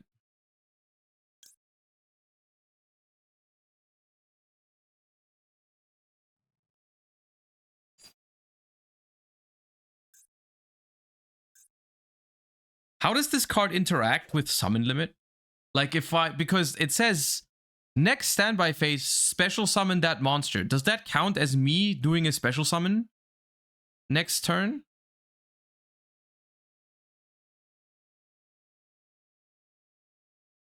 So I can only summon once if I do that next turn. That's kind of bad. That's kind of annoying.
WinCon? I'm not sure yet. I'm trying to figure it out.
Well, you're late to the party. Late as hell, dude. Oh my.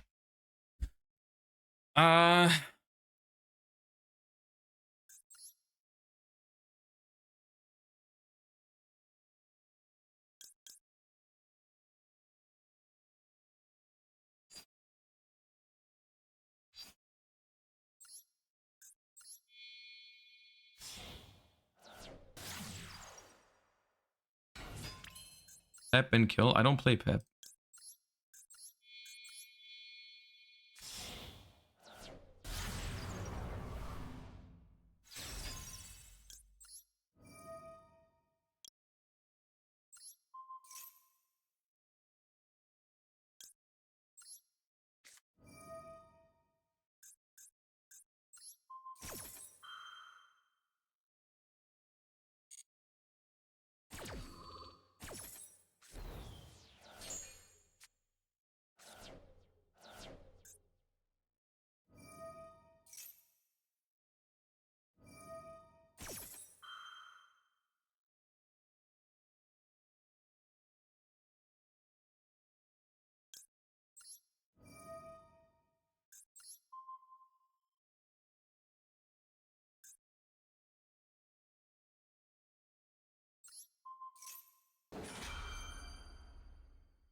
Weird spot. It's a weird spot. I'm not sure what to do.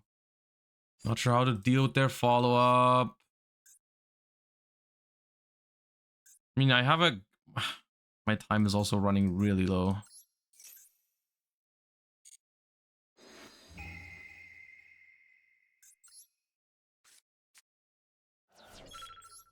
Can't attack because of... I don't play Pep, dude!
Oh, I got the Ghost Ogre.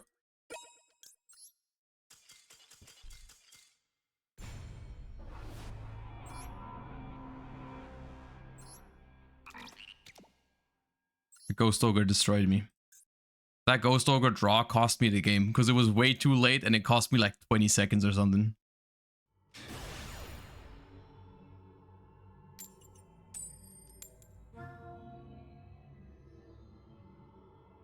Have you already bought the in-game field that you liked yesterday? I have 100 gems. Is that enough?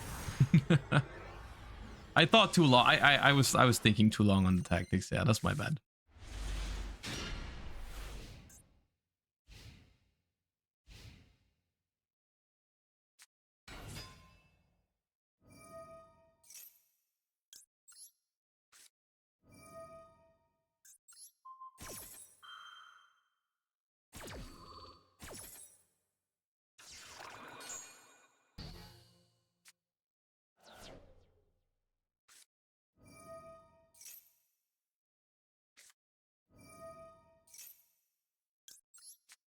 They're playing 60 cards. I just want to say that. But even before they have Called by a Cross out, like, that's insane. I knew they had it.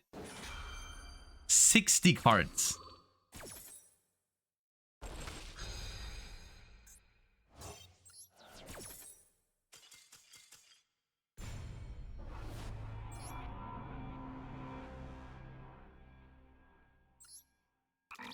You know, sometimes you can feel that it's going to happen. Sometimes you just know that your opponent is the kind of person to open Aluber, Lost, Branded Fusion, Called by. Like when you're dropping the Ash Blossom, you already know it's going to happen even before you see the response window. That was one of those times. Like when I hovered their deck and saw there was 55 cards left in it, I knew that Branded Fusion was not left in their deck. And the Called by also was not.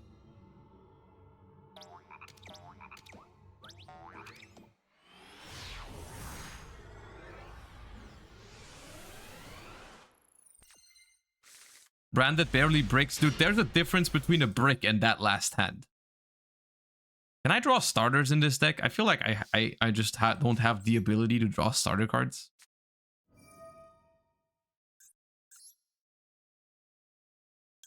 One Legacia, Supernova, Berserker, Typhon.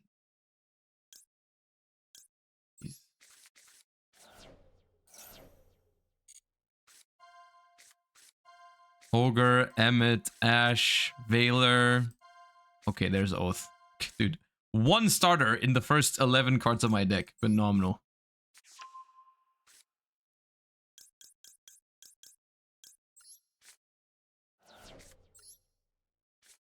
Well, if this goes through, it's pretty insane.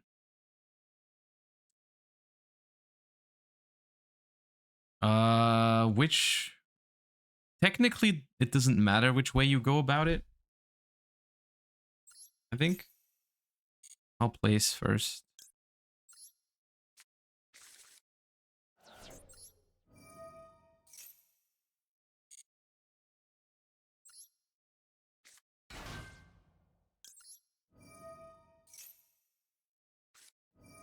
And there goes our play.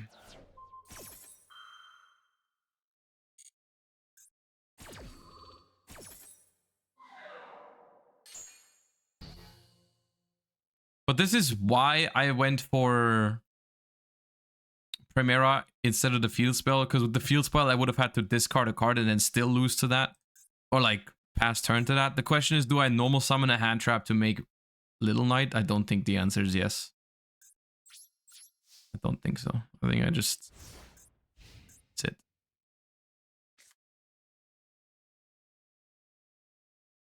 You can't. Oh yeah, Emblem unlocks me. Yeah, good thing I didn't know that.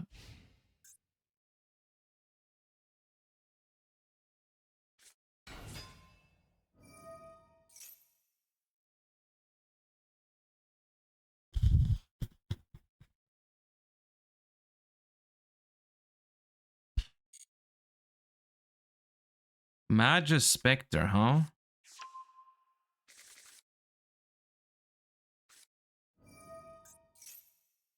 Oh god, Ghost Ogre goes insane on this. Tribute for cost. Get ogred. My god.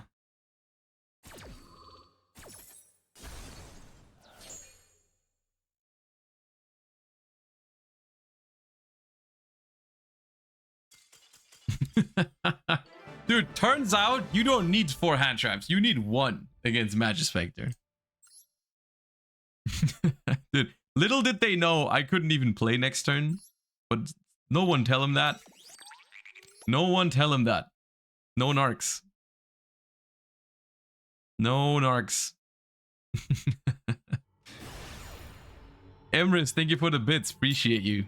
I appreciate you. Thank you. Don't know if it's enough. Any amount that you're confident or that you're comfortable is enough.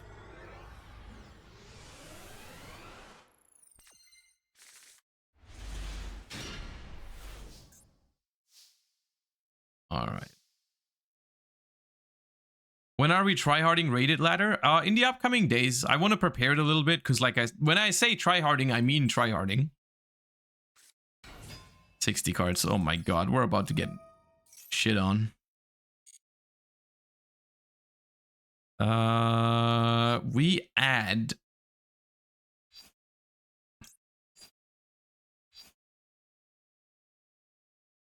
We do need the field spell to do stuff on their turn. So, I mean, I could just... I think what I'm doing is I add Emmet. It's weird because I don't play through hand traps anymore, but I have Called by and Talent, so the only hand trap that hits me is Imperm, and that would have probably been used. So I add Emmet.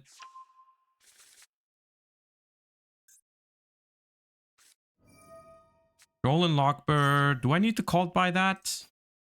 Emblem of Oath, set field. No, I don't care about this at all. I just don't get a draw from Legatia.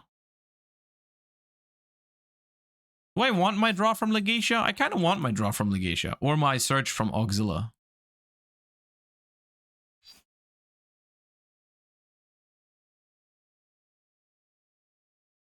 Do I want... Would I rather have a random card in my hand? Or like an do I want Called by? No, I'll Called by and then Talents, I think. Save that. The thing is, I mean, against 60 card decks, it is good defensively. But... yeah, okay, I'll save it.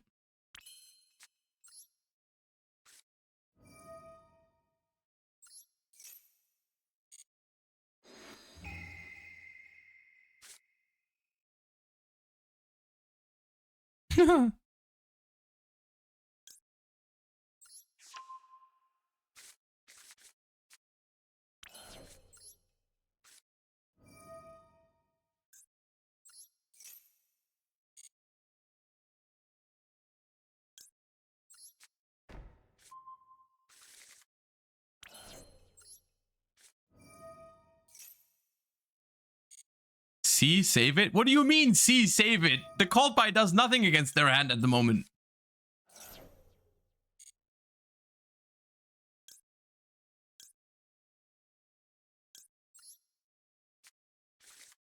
No, see, we told you, like, no. It doesn't make any sense.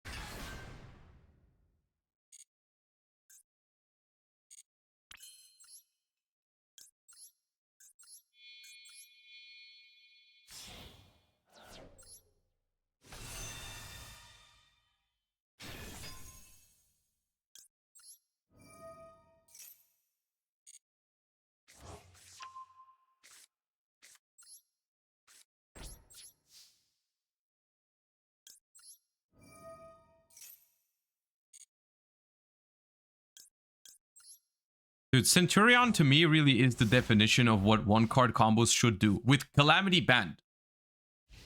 I feel like this is the extent that one card combos are okay. And obviously you would draw that just to prove me wrong. Just to, we told you keep the Called by the Grave.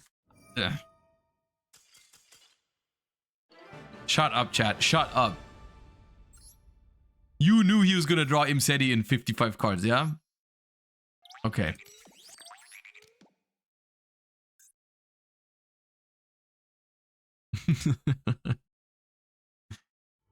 All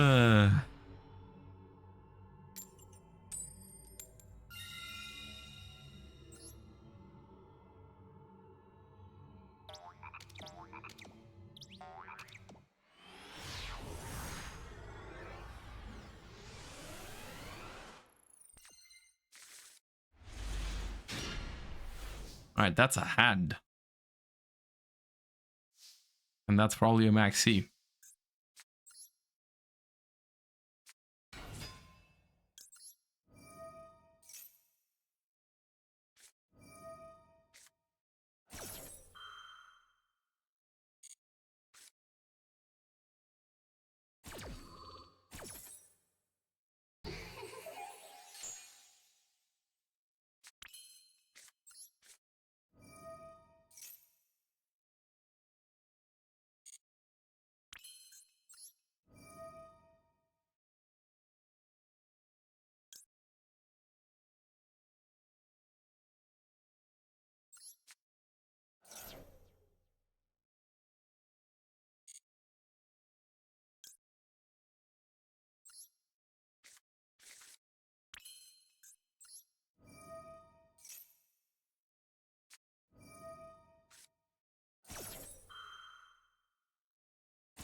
Against this deck, like, unironically, Maxi is not that great against this deck. It's okay here. It does something. It's annoying for sure, but it doesn't, like, end me.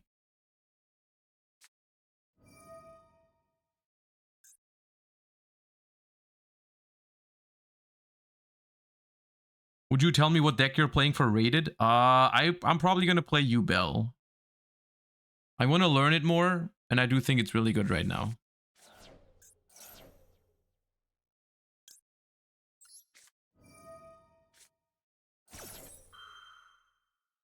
Josh's luck works on the basis of what would be the most funny. I've said this before. The universe is content brained. It really is like that sometimes.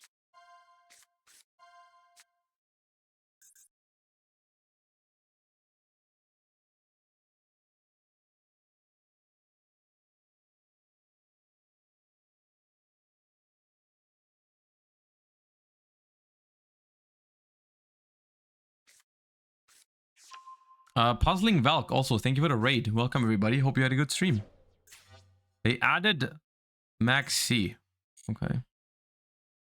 Now, question. Will they Max C my Trudea? I mean, they are a Kashtira player, after all.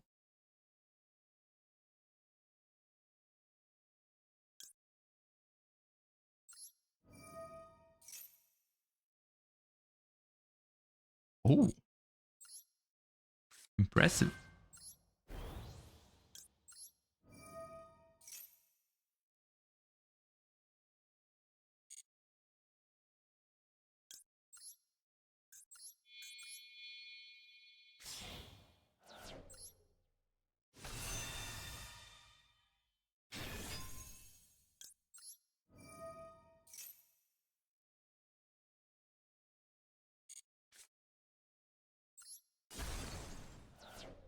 Wake up, chat.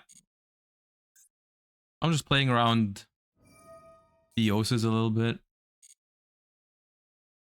Well, fine. What is that?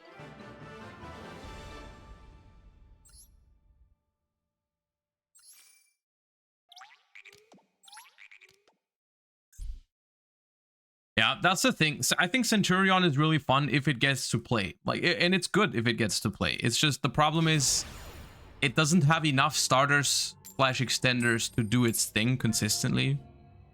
But maybe it's just the fact that Centurion is balanced. Maybe it's not about Centurion should be better, but the other stuff that I'm used to with like Snake Eyes and stuff, that's too powerful. Maybe Centurion is just about right.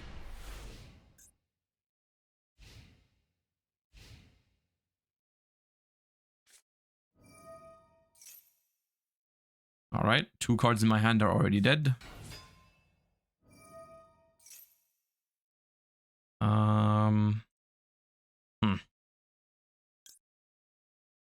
I think Ash is better on that.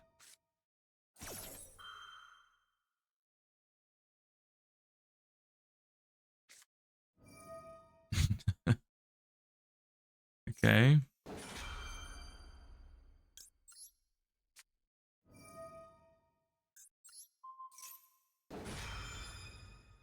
Yeah, of course it's cross out. Can't use called by. Are you guys dumb? Only dumb people would draw called by and Ghost Ogre in a game with Dimensional Fissure involved.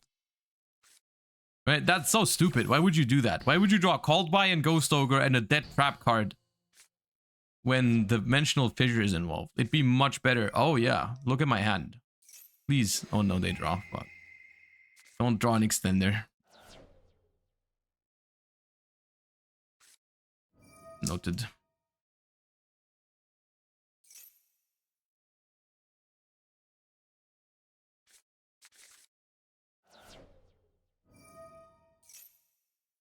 It's funny because my Ghost Ogre would be so good in this matchup and they draw Dimensional Fissure. And Dimensional Fissure is not even good against my deck. It just counters Ghost Ogre and Effect Mailer and Called By. And here I am having 2 of those cards in my hand.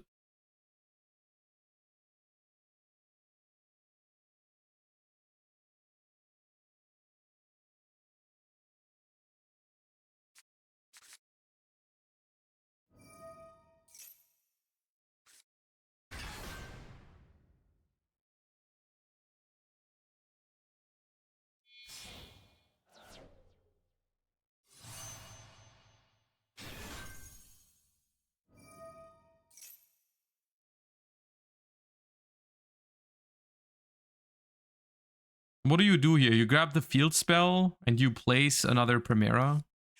Wait, bonds? What are you placing bonds for? Place one from your hand?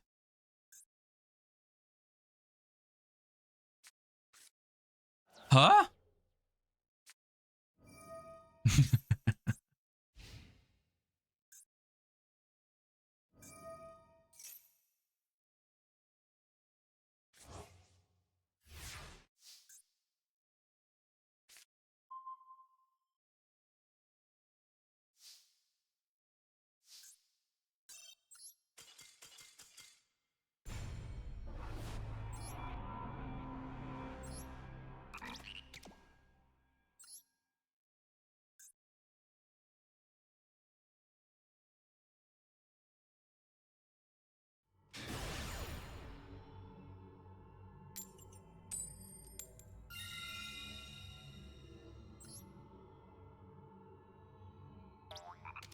Don't call it the runic engine. It's not the runic engine. Joel, thank you for the 4 months. Do you have any advice for someone trying out Yu-Gi-Oh in a new language? What do you mean by new language? Like you're playing Yu-Gi-Oh in a country where you don't speak the language?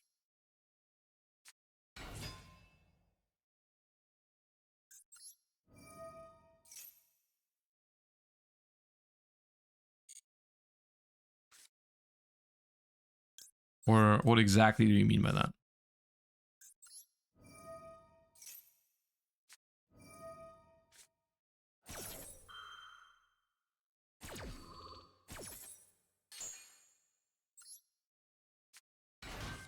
See, in this instance, the Maxi, for example, is not that bad.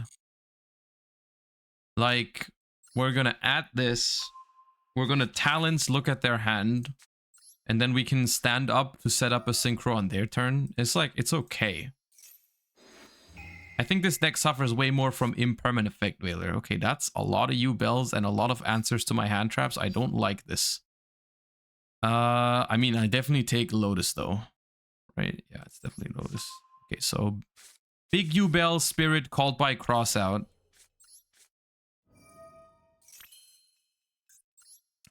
Yeah, I mean, I feel like language barrier is a thing with Yu-Gi-Oh, but for the most part, I think it's possible to communicate in other ways.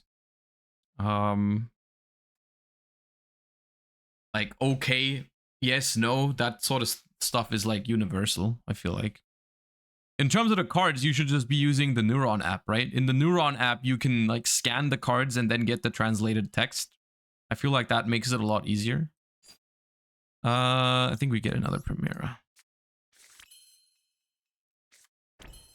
So the good thing is they have called by, but we have 2 imperms. So the crossout can stop one, but the called by can't.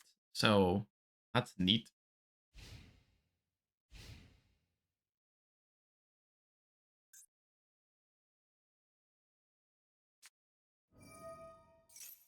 Unless they top deck Nightmare Pain.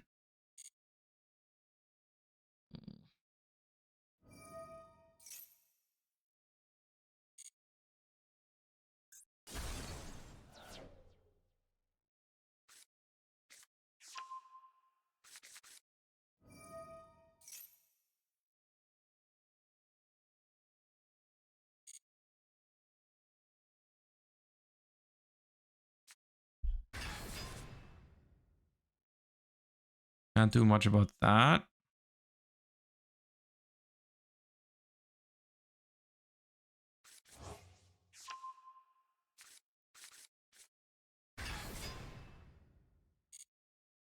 Okay, called by Crossout Samsara D Lotus.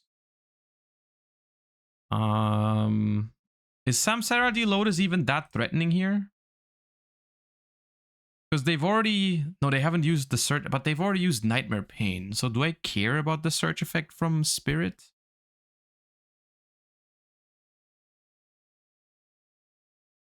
Hmm.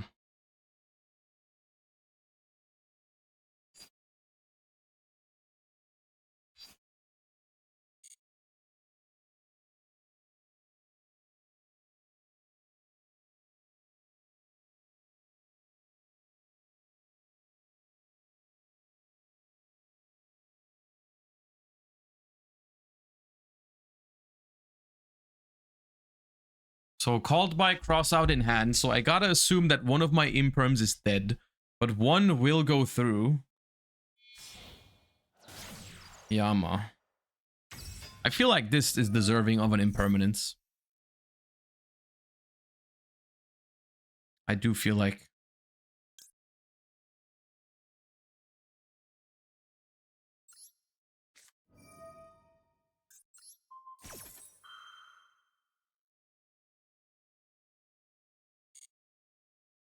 Wait, they don't care? Okay.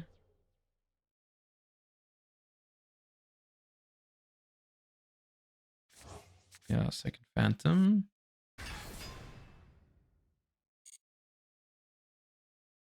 Or they don't play imperm? Possible, but unlikely, I would say.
Hmm.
Wait for main phase 2. There's no main phase 2. They can't attack directly. They wouldn't go main phase 2.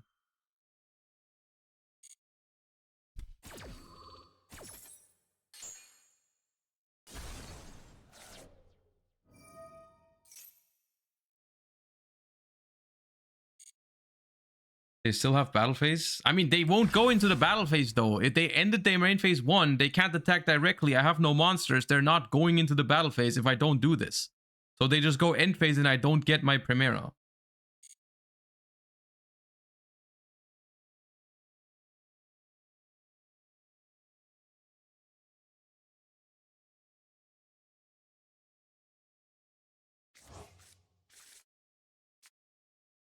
And this sequence doesn't really matter that much, right? It's just like,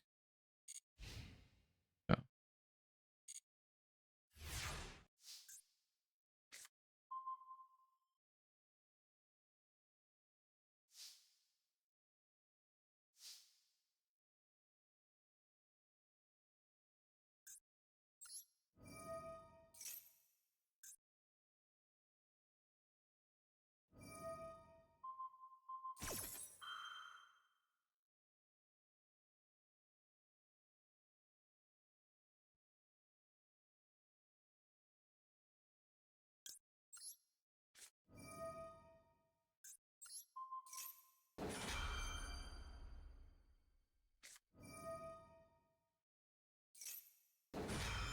fine. We had a really good top deck there.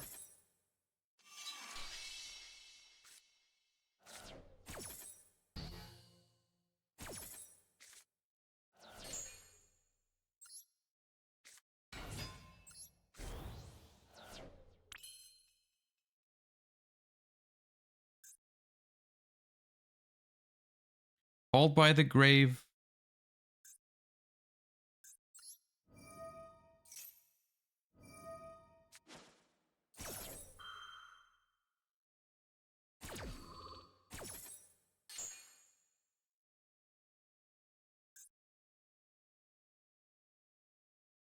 Okay, we've gone through all 3 phantoms. That's massively important.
SP returns. They have Nightmare Pain.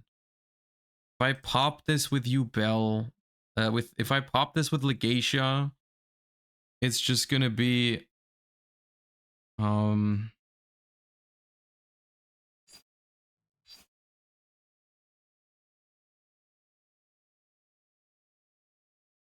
Crisis. What does Crisis do? Nothing. Crisis does nothing.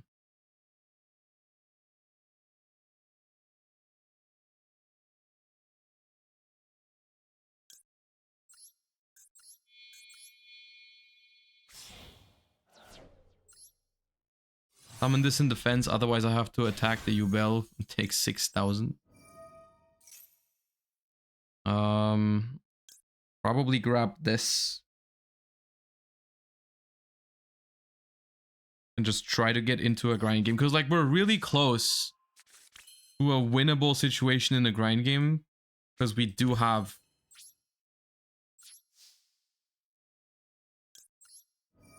They're out of phantoms, basically.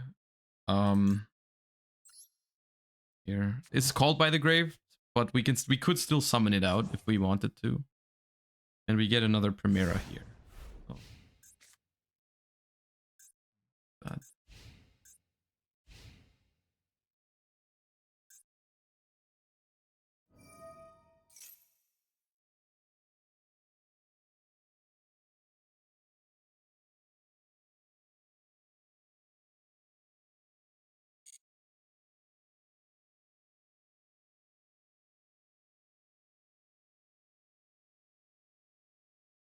You could SP Banish Pain and then have SP, no follow-up, because I won't have this card and this card.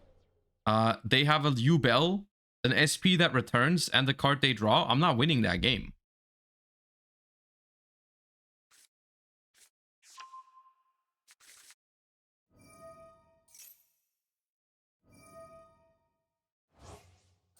It's still looking bad, but this at least gives me a chance, I think.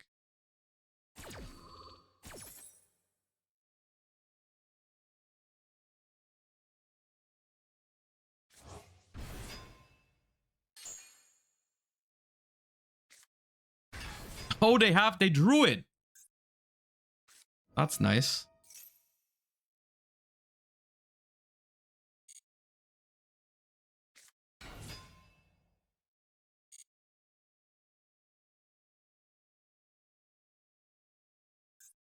I gotta be careful about them just crashing into my Yubels.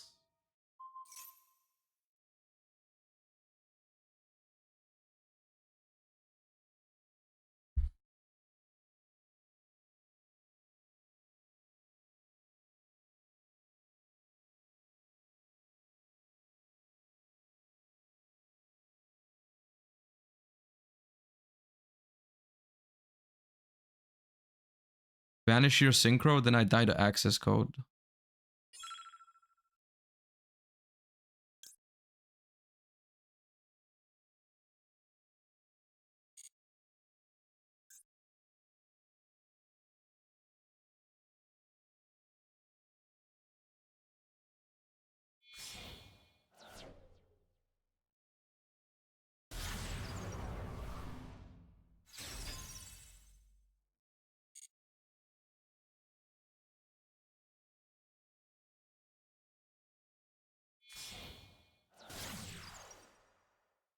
Ooh, they play 2 Yamas. That's bad. That's bad for me. Oh, God.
Yama is good for the grand game. Yeah, I'm not saying it's bad. It's just, it's not standard. I think that the extra deck is kind of tight, especially because they're playing Eternal Favorite, so they do play Loving Defender, right? So like it's tough to fit 2 Yamas, but they did make the space for it.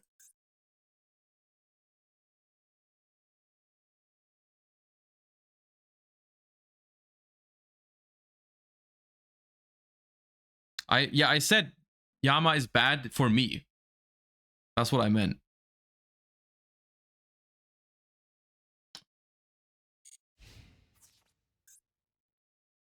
I mean, this just pops my other Primera.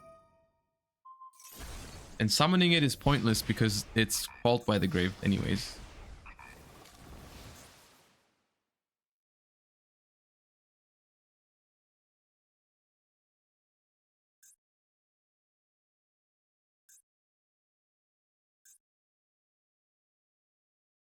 Prime, thank you for the Prime.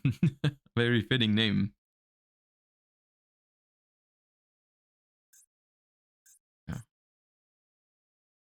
One draw. I mean, we do have Phalanx in the grave. That's why I made that play last turn, because it gave us follow-up. Like, from there, if I banish Nightmare Pain, I don't think I win this game last turn. This is, even though it still looks bad, I think this is the best chance I have. Because the game is not yet over. I can go Phalanx, Revive, Auxilla, and Search. Is the only real play that I have. But it is a play. Fault by the Grave.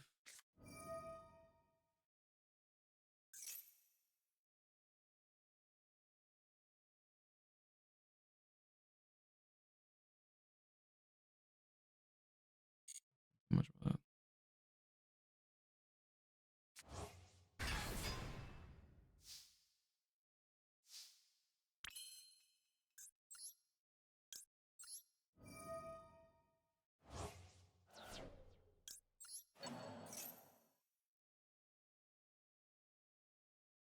This Joshua phase show how boring Master Duel is going? Dude, it's a great game. What are you talking about?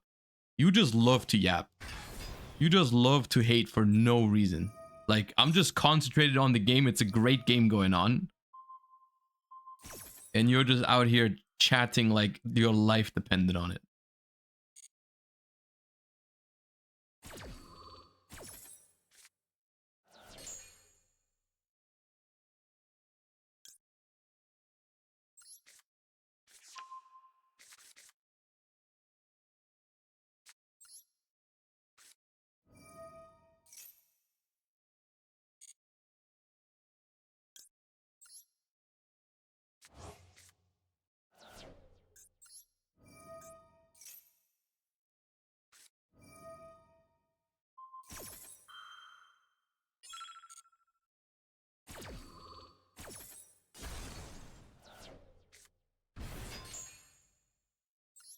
I'm losing to the Abomination.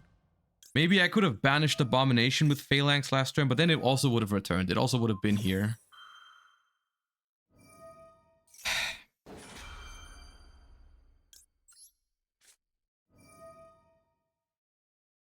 Yeah, I'm being outgrinded by Abomination. Abomination is insane here.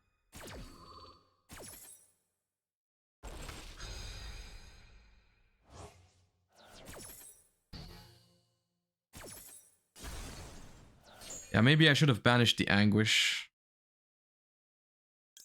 when they went for it. It destroys every end phase. I can't do anything about it. Can I Typhon? I can Typhon.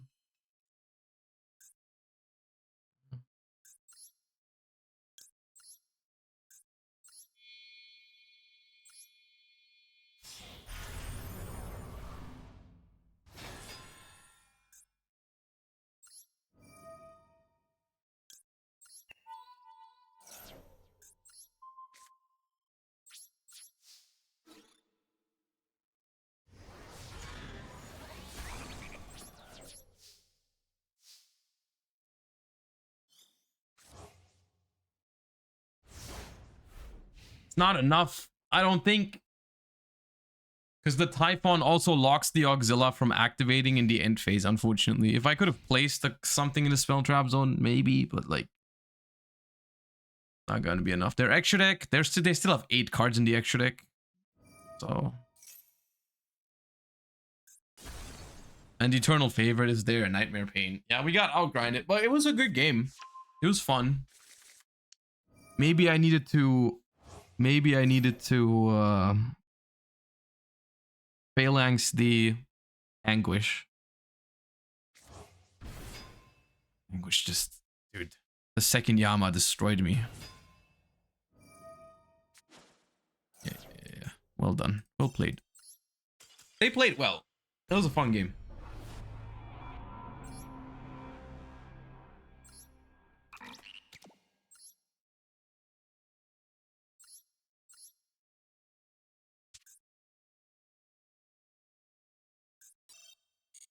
Add Typhon to this bad boy at the second Zeus. The question is just, what do we cut? Gotta cut something. Barricade Borg. And a Link 1. Probably Link Karibo. Oh.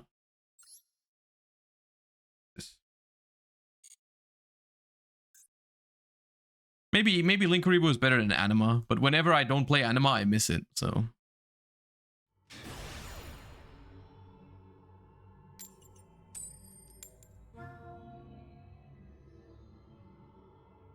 Do we need Link Spider? No. Is it in there?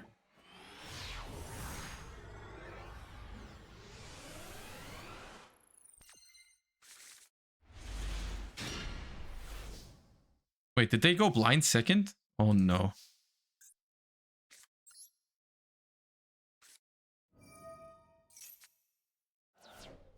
I'm scared. Mom, pick me up. I'm scared.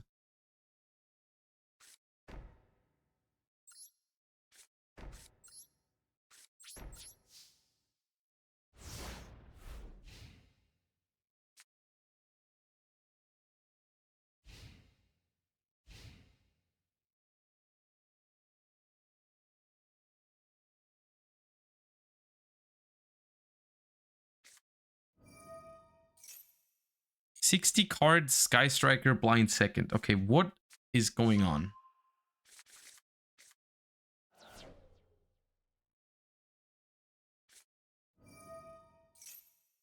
Hornet drones. I mean, it's probably just a Striker engine in a different blind second deck, right? Surely it's just that. Okay, grass for 6. Still milled snow and 2 Infernoids. Okay, it's Infernoid with Sky Striker. Why didn't we grass before this? I'm so confused. Why didn't we grass before engage?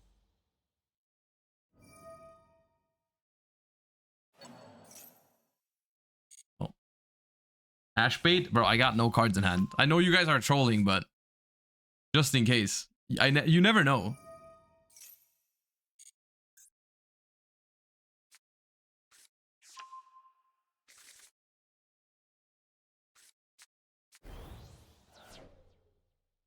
Alright, we're in for a ride with this game, I feel like. Literally YCS Prague 2017 final, by the way. Paleo against Infernoid. Prague champion.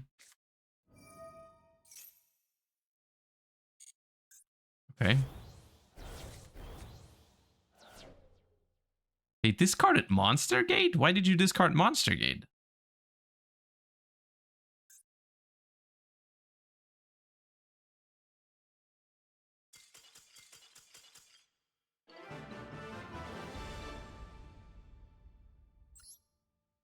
Oh, the matchup is still as free as it was in 2017, guys. That's the good news. It's still free AF.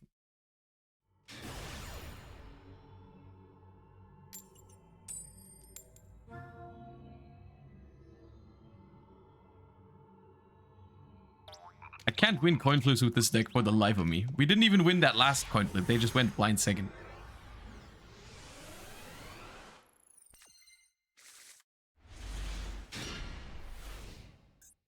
This hand is nice. It's another 60 card deck.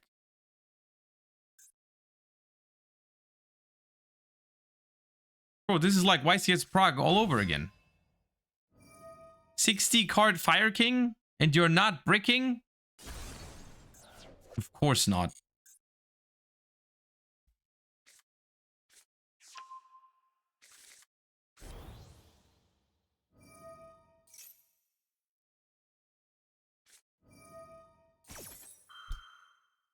All right.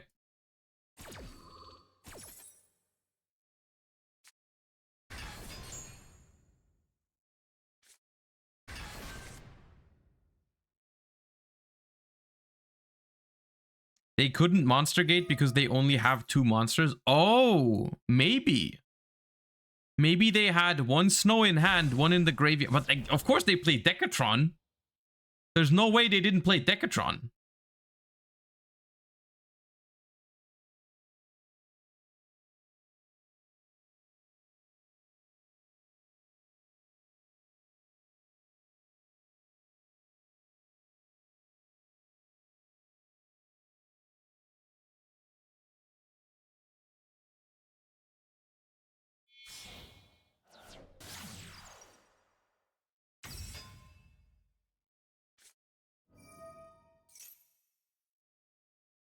Well, limit 1 is such a joke.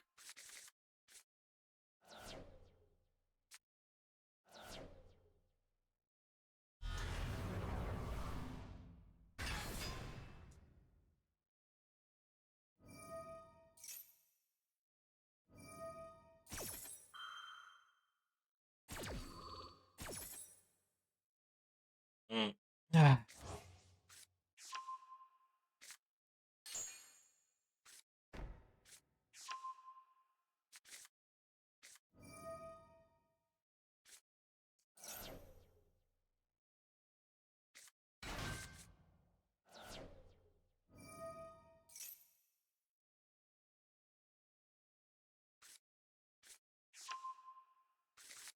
Ivern destroys my deck, dude. That's so sad.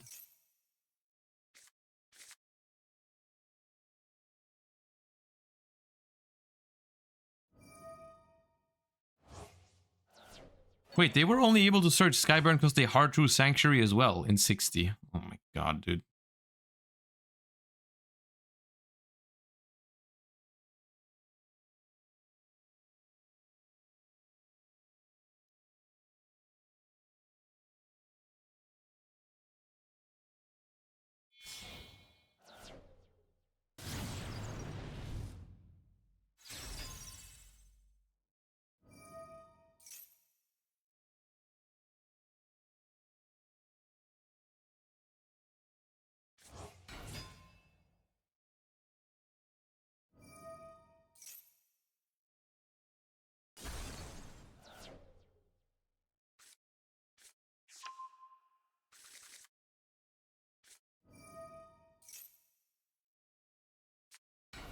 I've never opened this well in 40 card Fire Kings.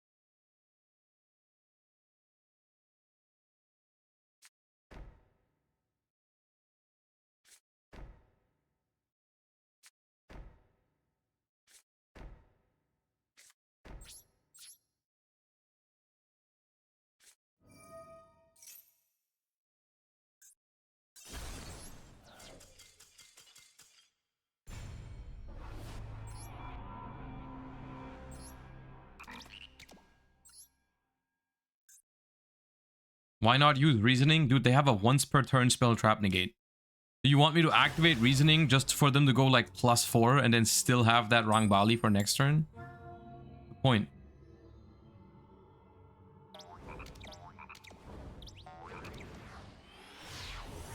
Would baiting evenly do anything there? What would it do? They have a spell trap negate. What do you think they would do before I go into the battle phase?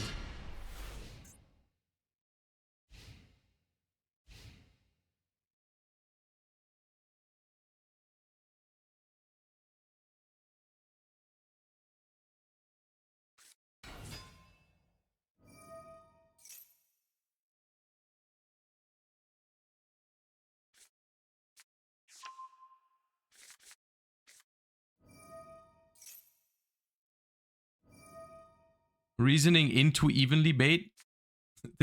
An evenly bait only makes sense when you're actually bluffing something. Like, what do I do? Like, I activate Reasoning, they negate, I click battle phase, they get a little heart attack because they're like, oh god, they have evenly, they can't do anything about it. I go to the battle phase and then I go main phase 2 and they're like, oh well, cool. Like, the only thing that achieves is like, it gives you like a 0.00 whatever chance that your opponent has a heart attack because they think you have evenly. Like, that's your win con. It doesn't do anything.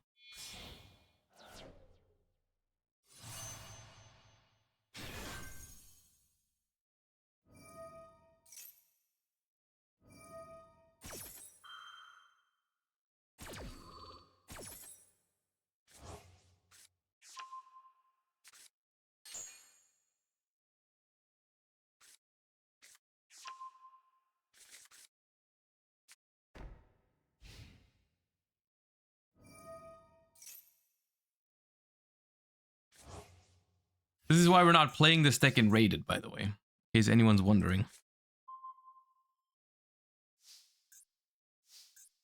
Because it's not great.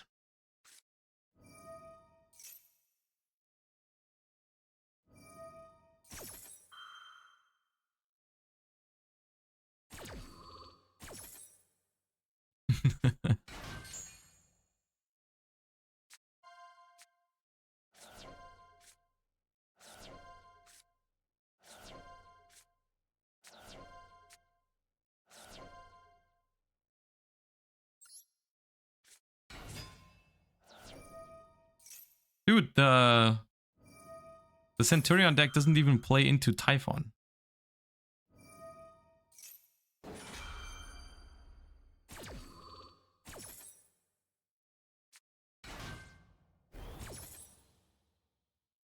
I was the Fire King player. I was just playing for fun. Yeah, GG, you played well. I just can't beat Skyburn.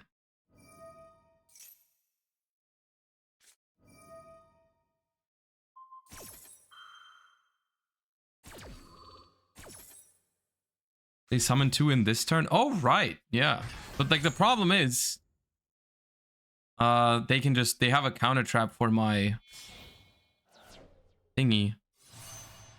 They make play. But wait, what if I just make Typhon and don't activate it just to stop them from using their Omni Negate?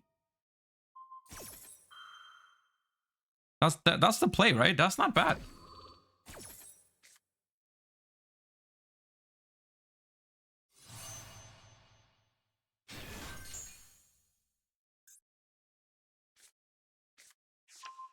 Oh, this thing also, yeah, this thing negates that too. Well,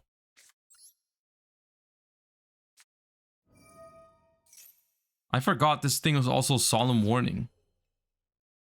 Do I even try then? No, right? They definitely just negate it. Is it worth? It's not worth it, right? I'm just playing into it for no reason.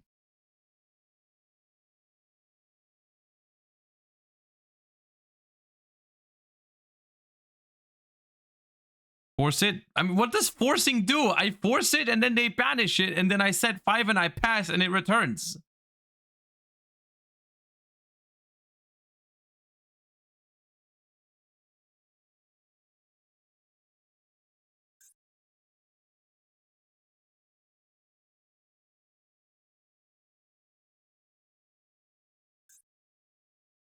Problem is they got 2 Omnis next turn. Maybe I gotta hope that they misplay.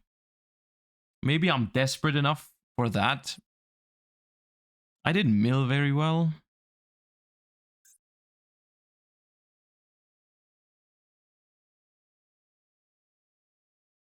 It is a level 2 though. It's really important. No.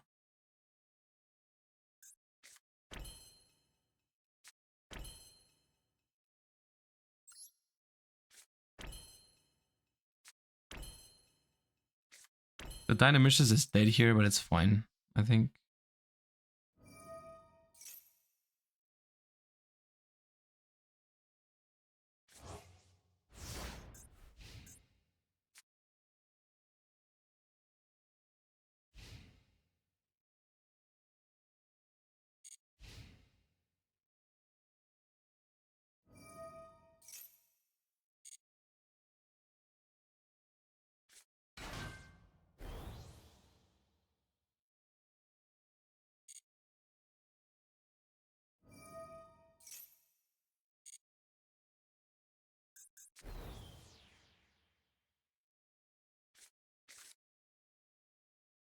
Got so many cards.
Alright, guess I'll live.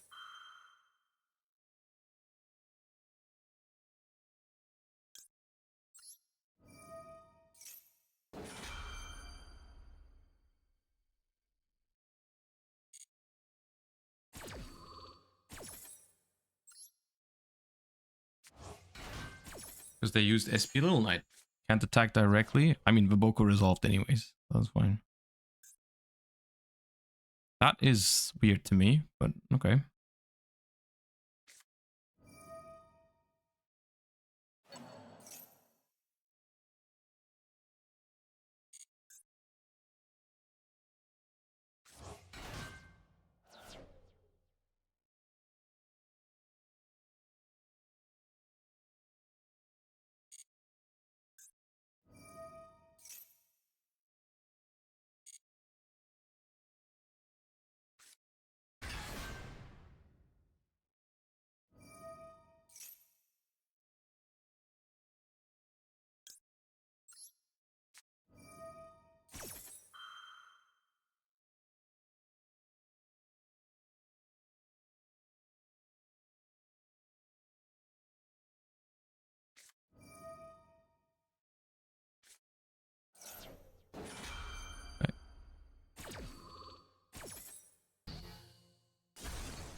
is that? Must be synchro summoned. The first time each card you control will be destroyed each turn by battle or card effect. It's not destroyed. Once per turn during either player's turn, when your opponent activates a monster effect, you can negate that effect, and if you do, destroy a card in the field. Banish this card from your grave. Okay. Each card... This... Okay. Oh my god. Okay.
Second Auxilla? Okay. Did not expect that.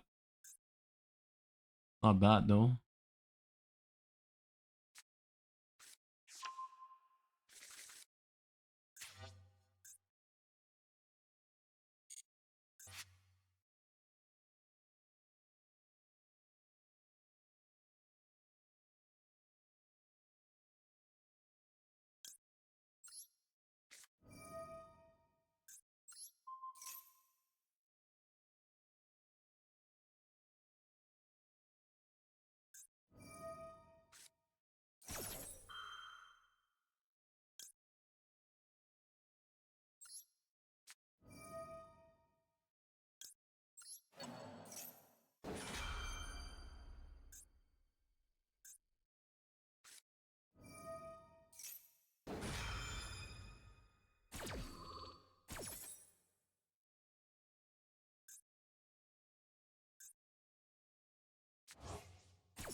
Mm.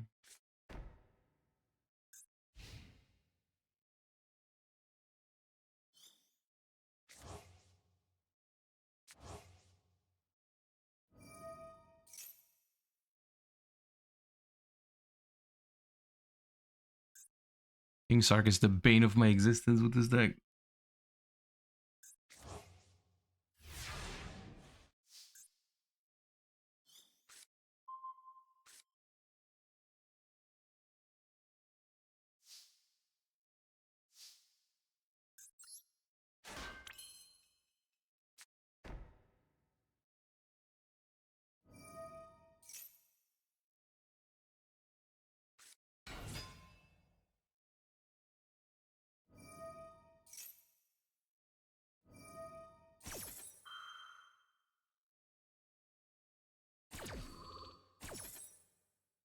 Typhon now? I mean, they just banish it with Phalanx.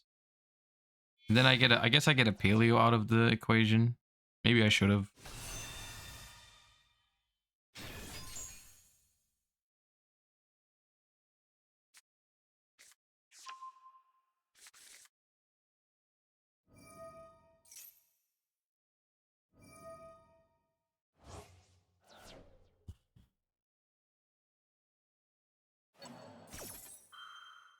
Centurion grind game is quite something.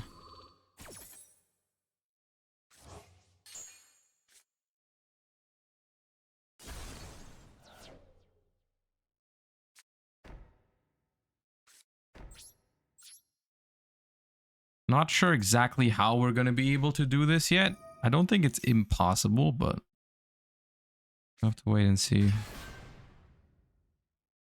It appears like they only play one Blazar, which the second Blazar would definitely kill us. So it's good that they only play one.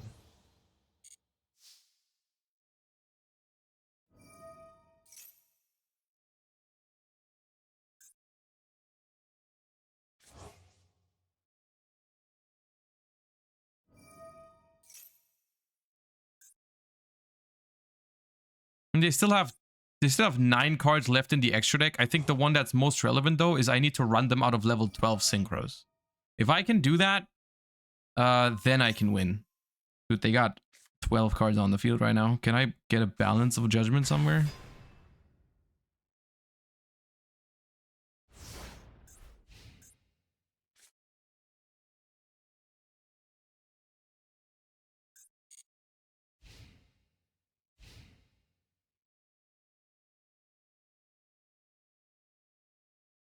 They probably have rank 8s, yeah. Photon Lord. Only negates monsters. That's fine.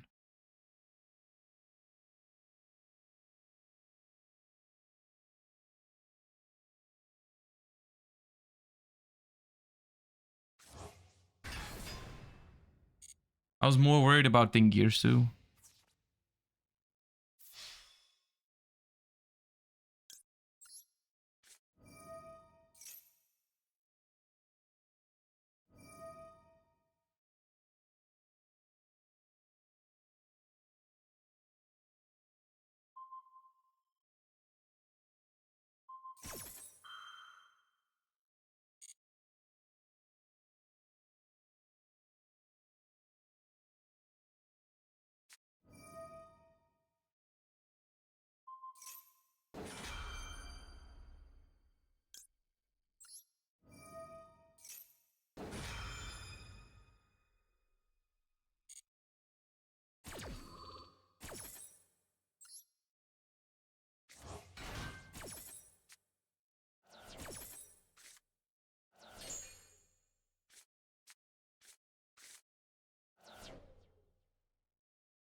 Doable? Genuinely, yeah.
That was a fun game, yeah.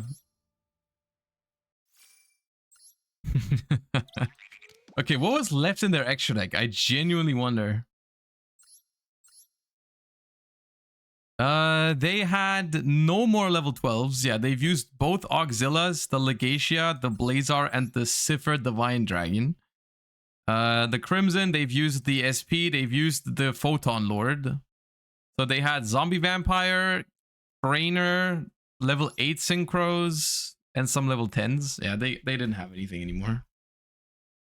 They didn't have anything anymore. Yeah, it's an unusual list. Yeah, it's like Horus with the Blackwing and Centurion. But yeah, that was a fun game. So like that's the thing. The Paleo deck in a rating setting, you don't gain rating with it. You know, you have to play a lot of games that are not winnable. But then you do that, you sit through those auto losses to get games like that, which make it all worth it, in my opinion. Because those are really fun challenges. But yeah, okay. With that, it's going to be the end for today. Hope you guys enjoyed the stream. Like I said, we have reached Master 1, so we're going to do some nice rating duels, tryharding in the next couple days. We're also waiting for my Infinite Forbidden stuff to get here once the set releases, so that I can show you guys some Infinite Forbidden content. We also have the NEWCQ in the weekend, but first of all, we got another stream tomorrow, so I hope to see you guys there. Make sure you guys follow the stream. I'll send you guys over to Mr. Farfa. Speaking of Farfa, Farfa told me to plug the podcast to you guys again. We have a Patreon now for the podcast. He wanted me to tell you guys about that. So feel free to check out the podcast, Harder to Cast on YouTube or Spotify. And have a great rest of your day. Thank you for watching. Thank you for all the support. I'll see you guys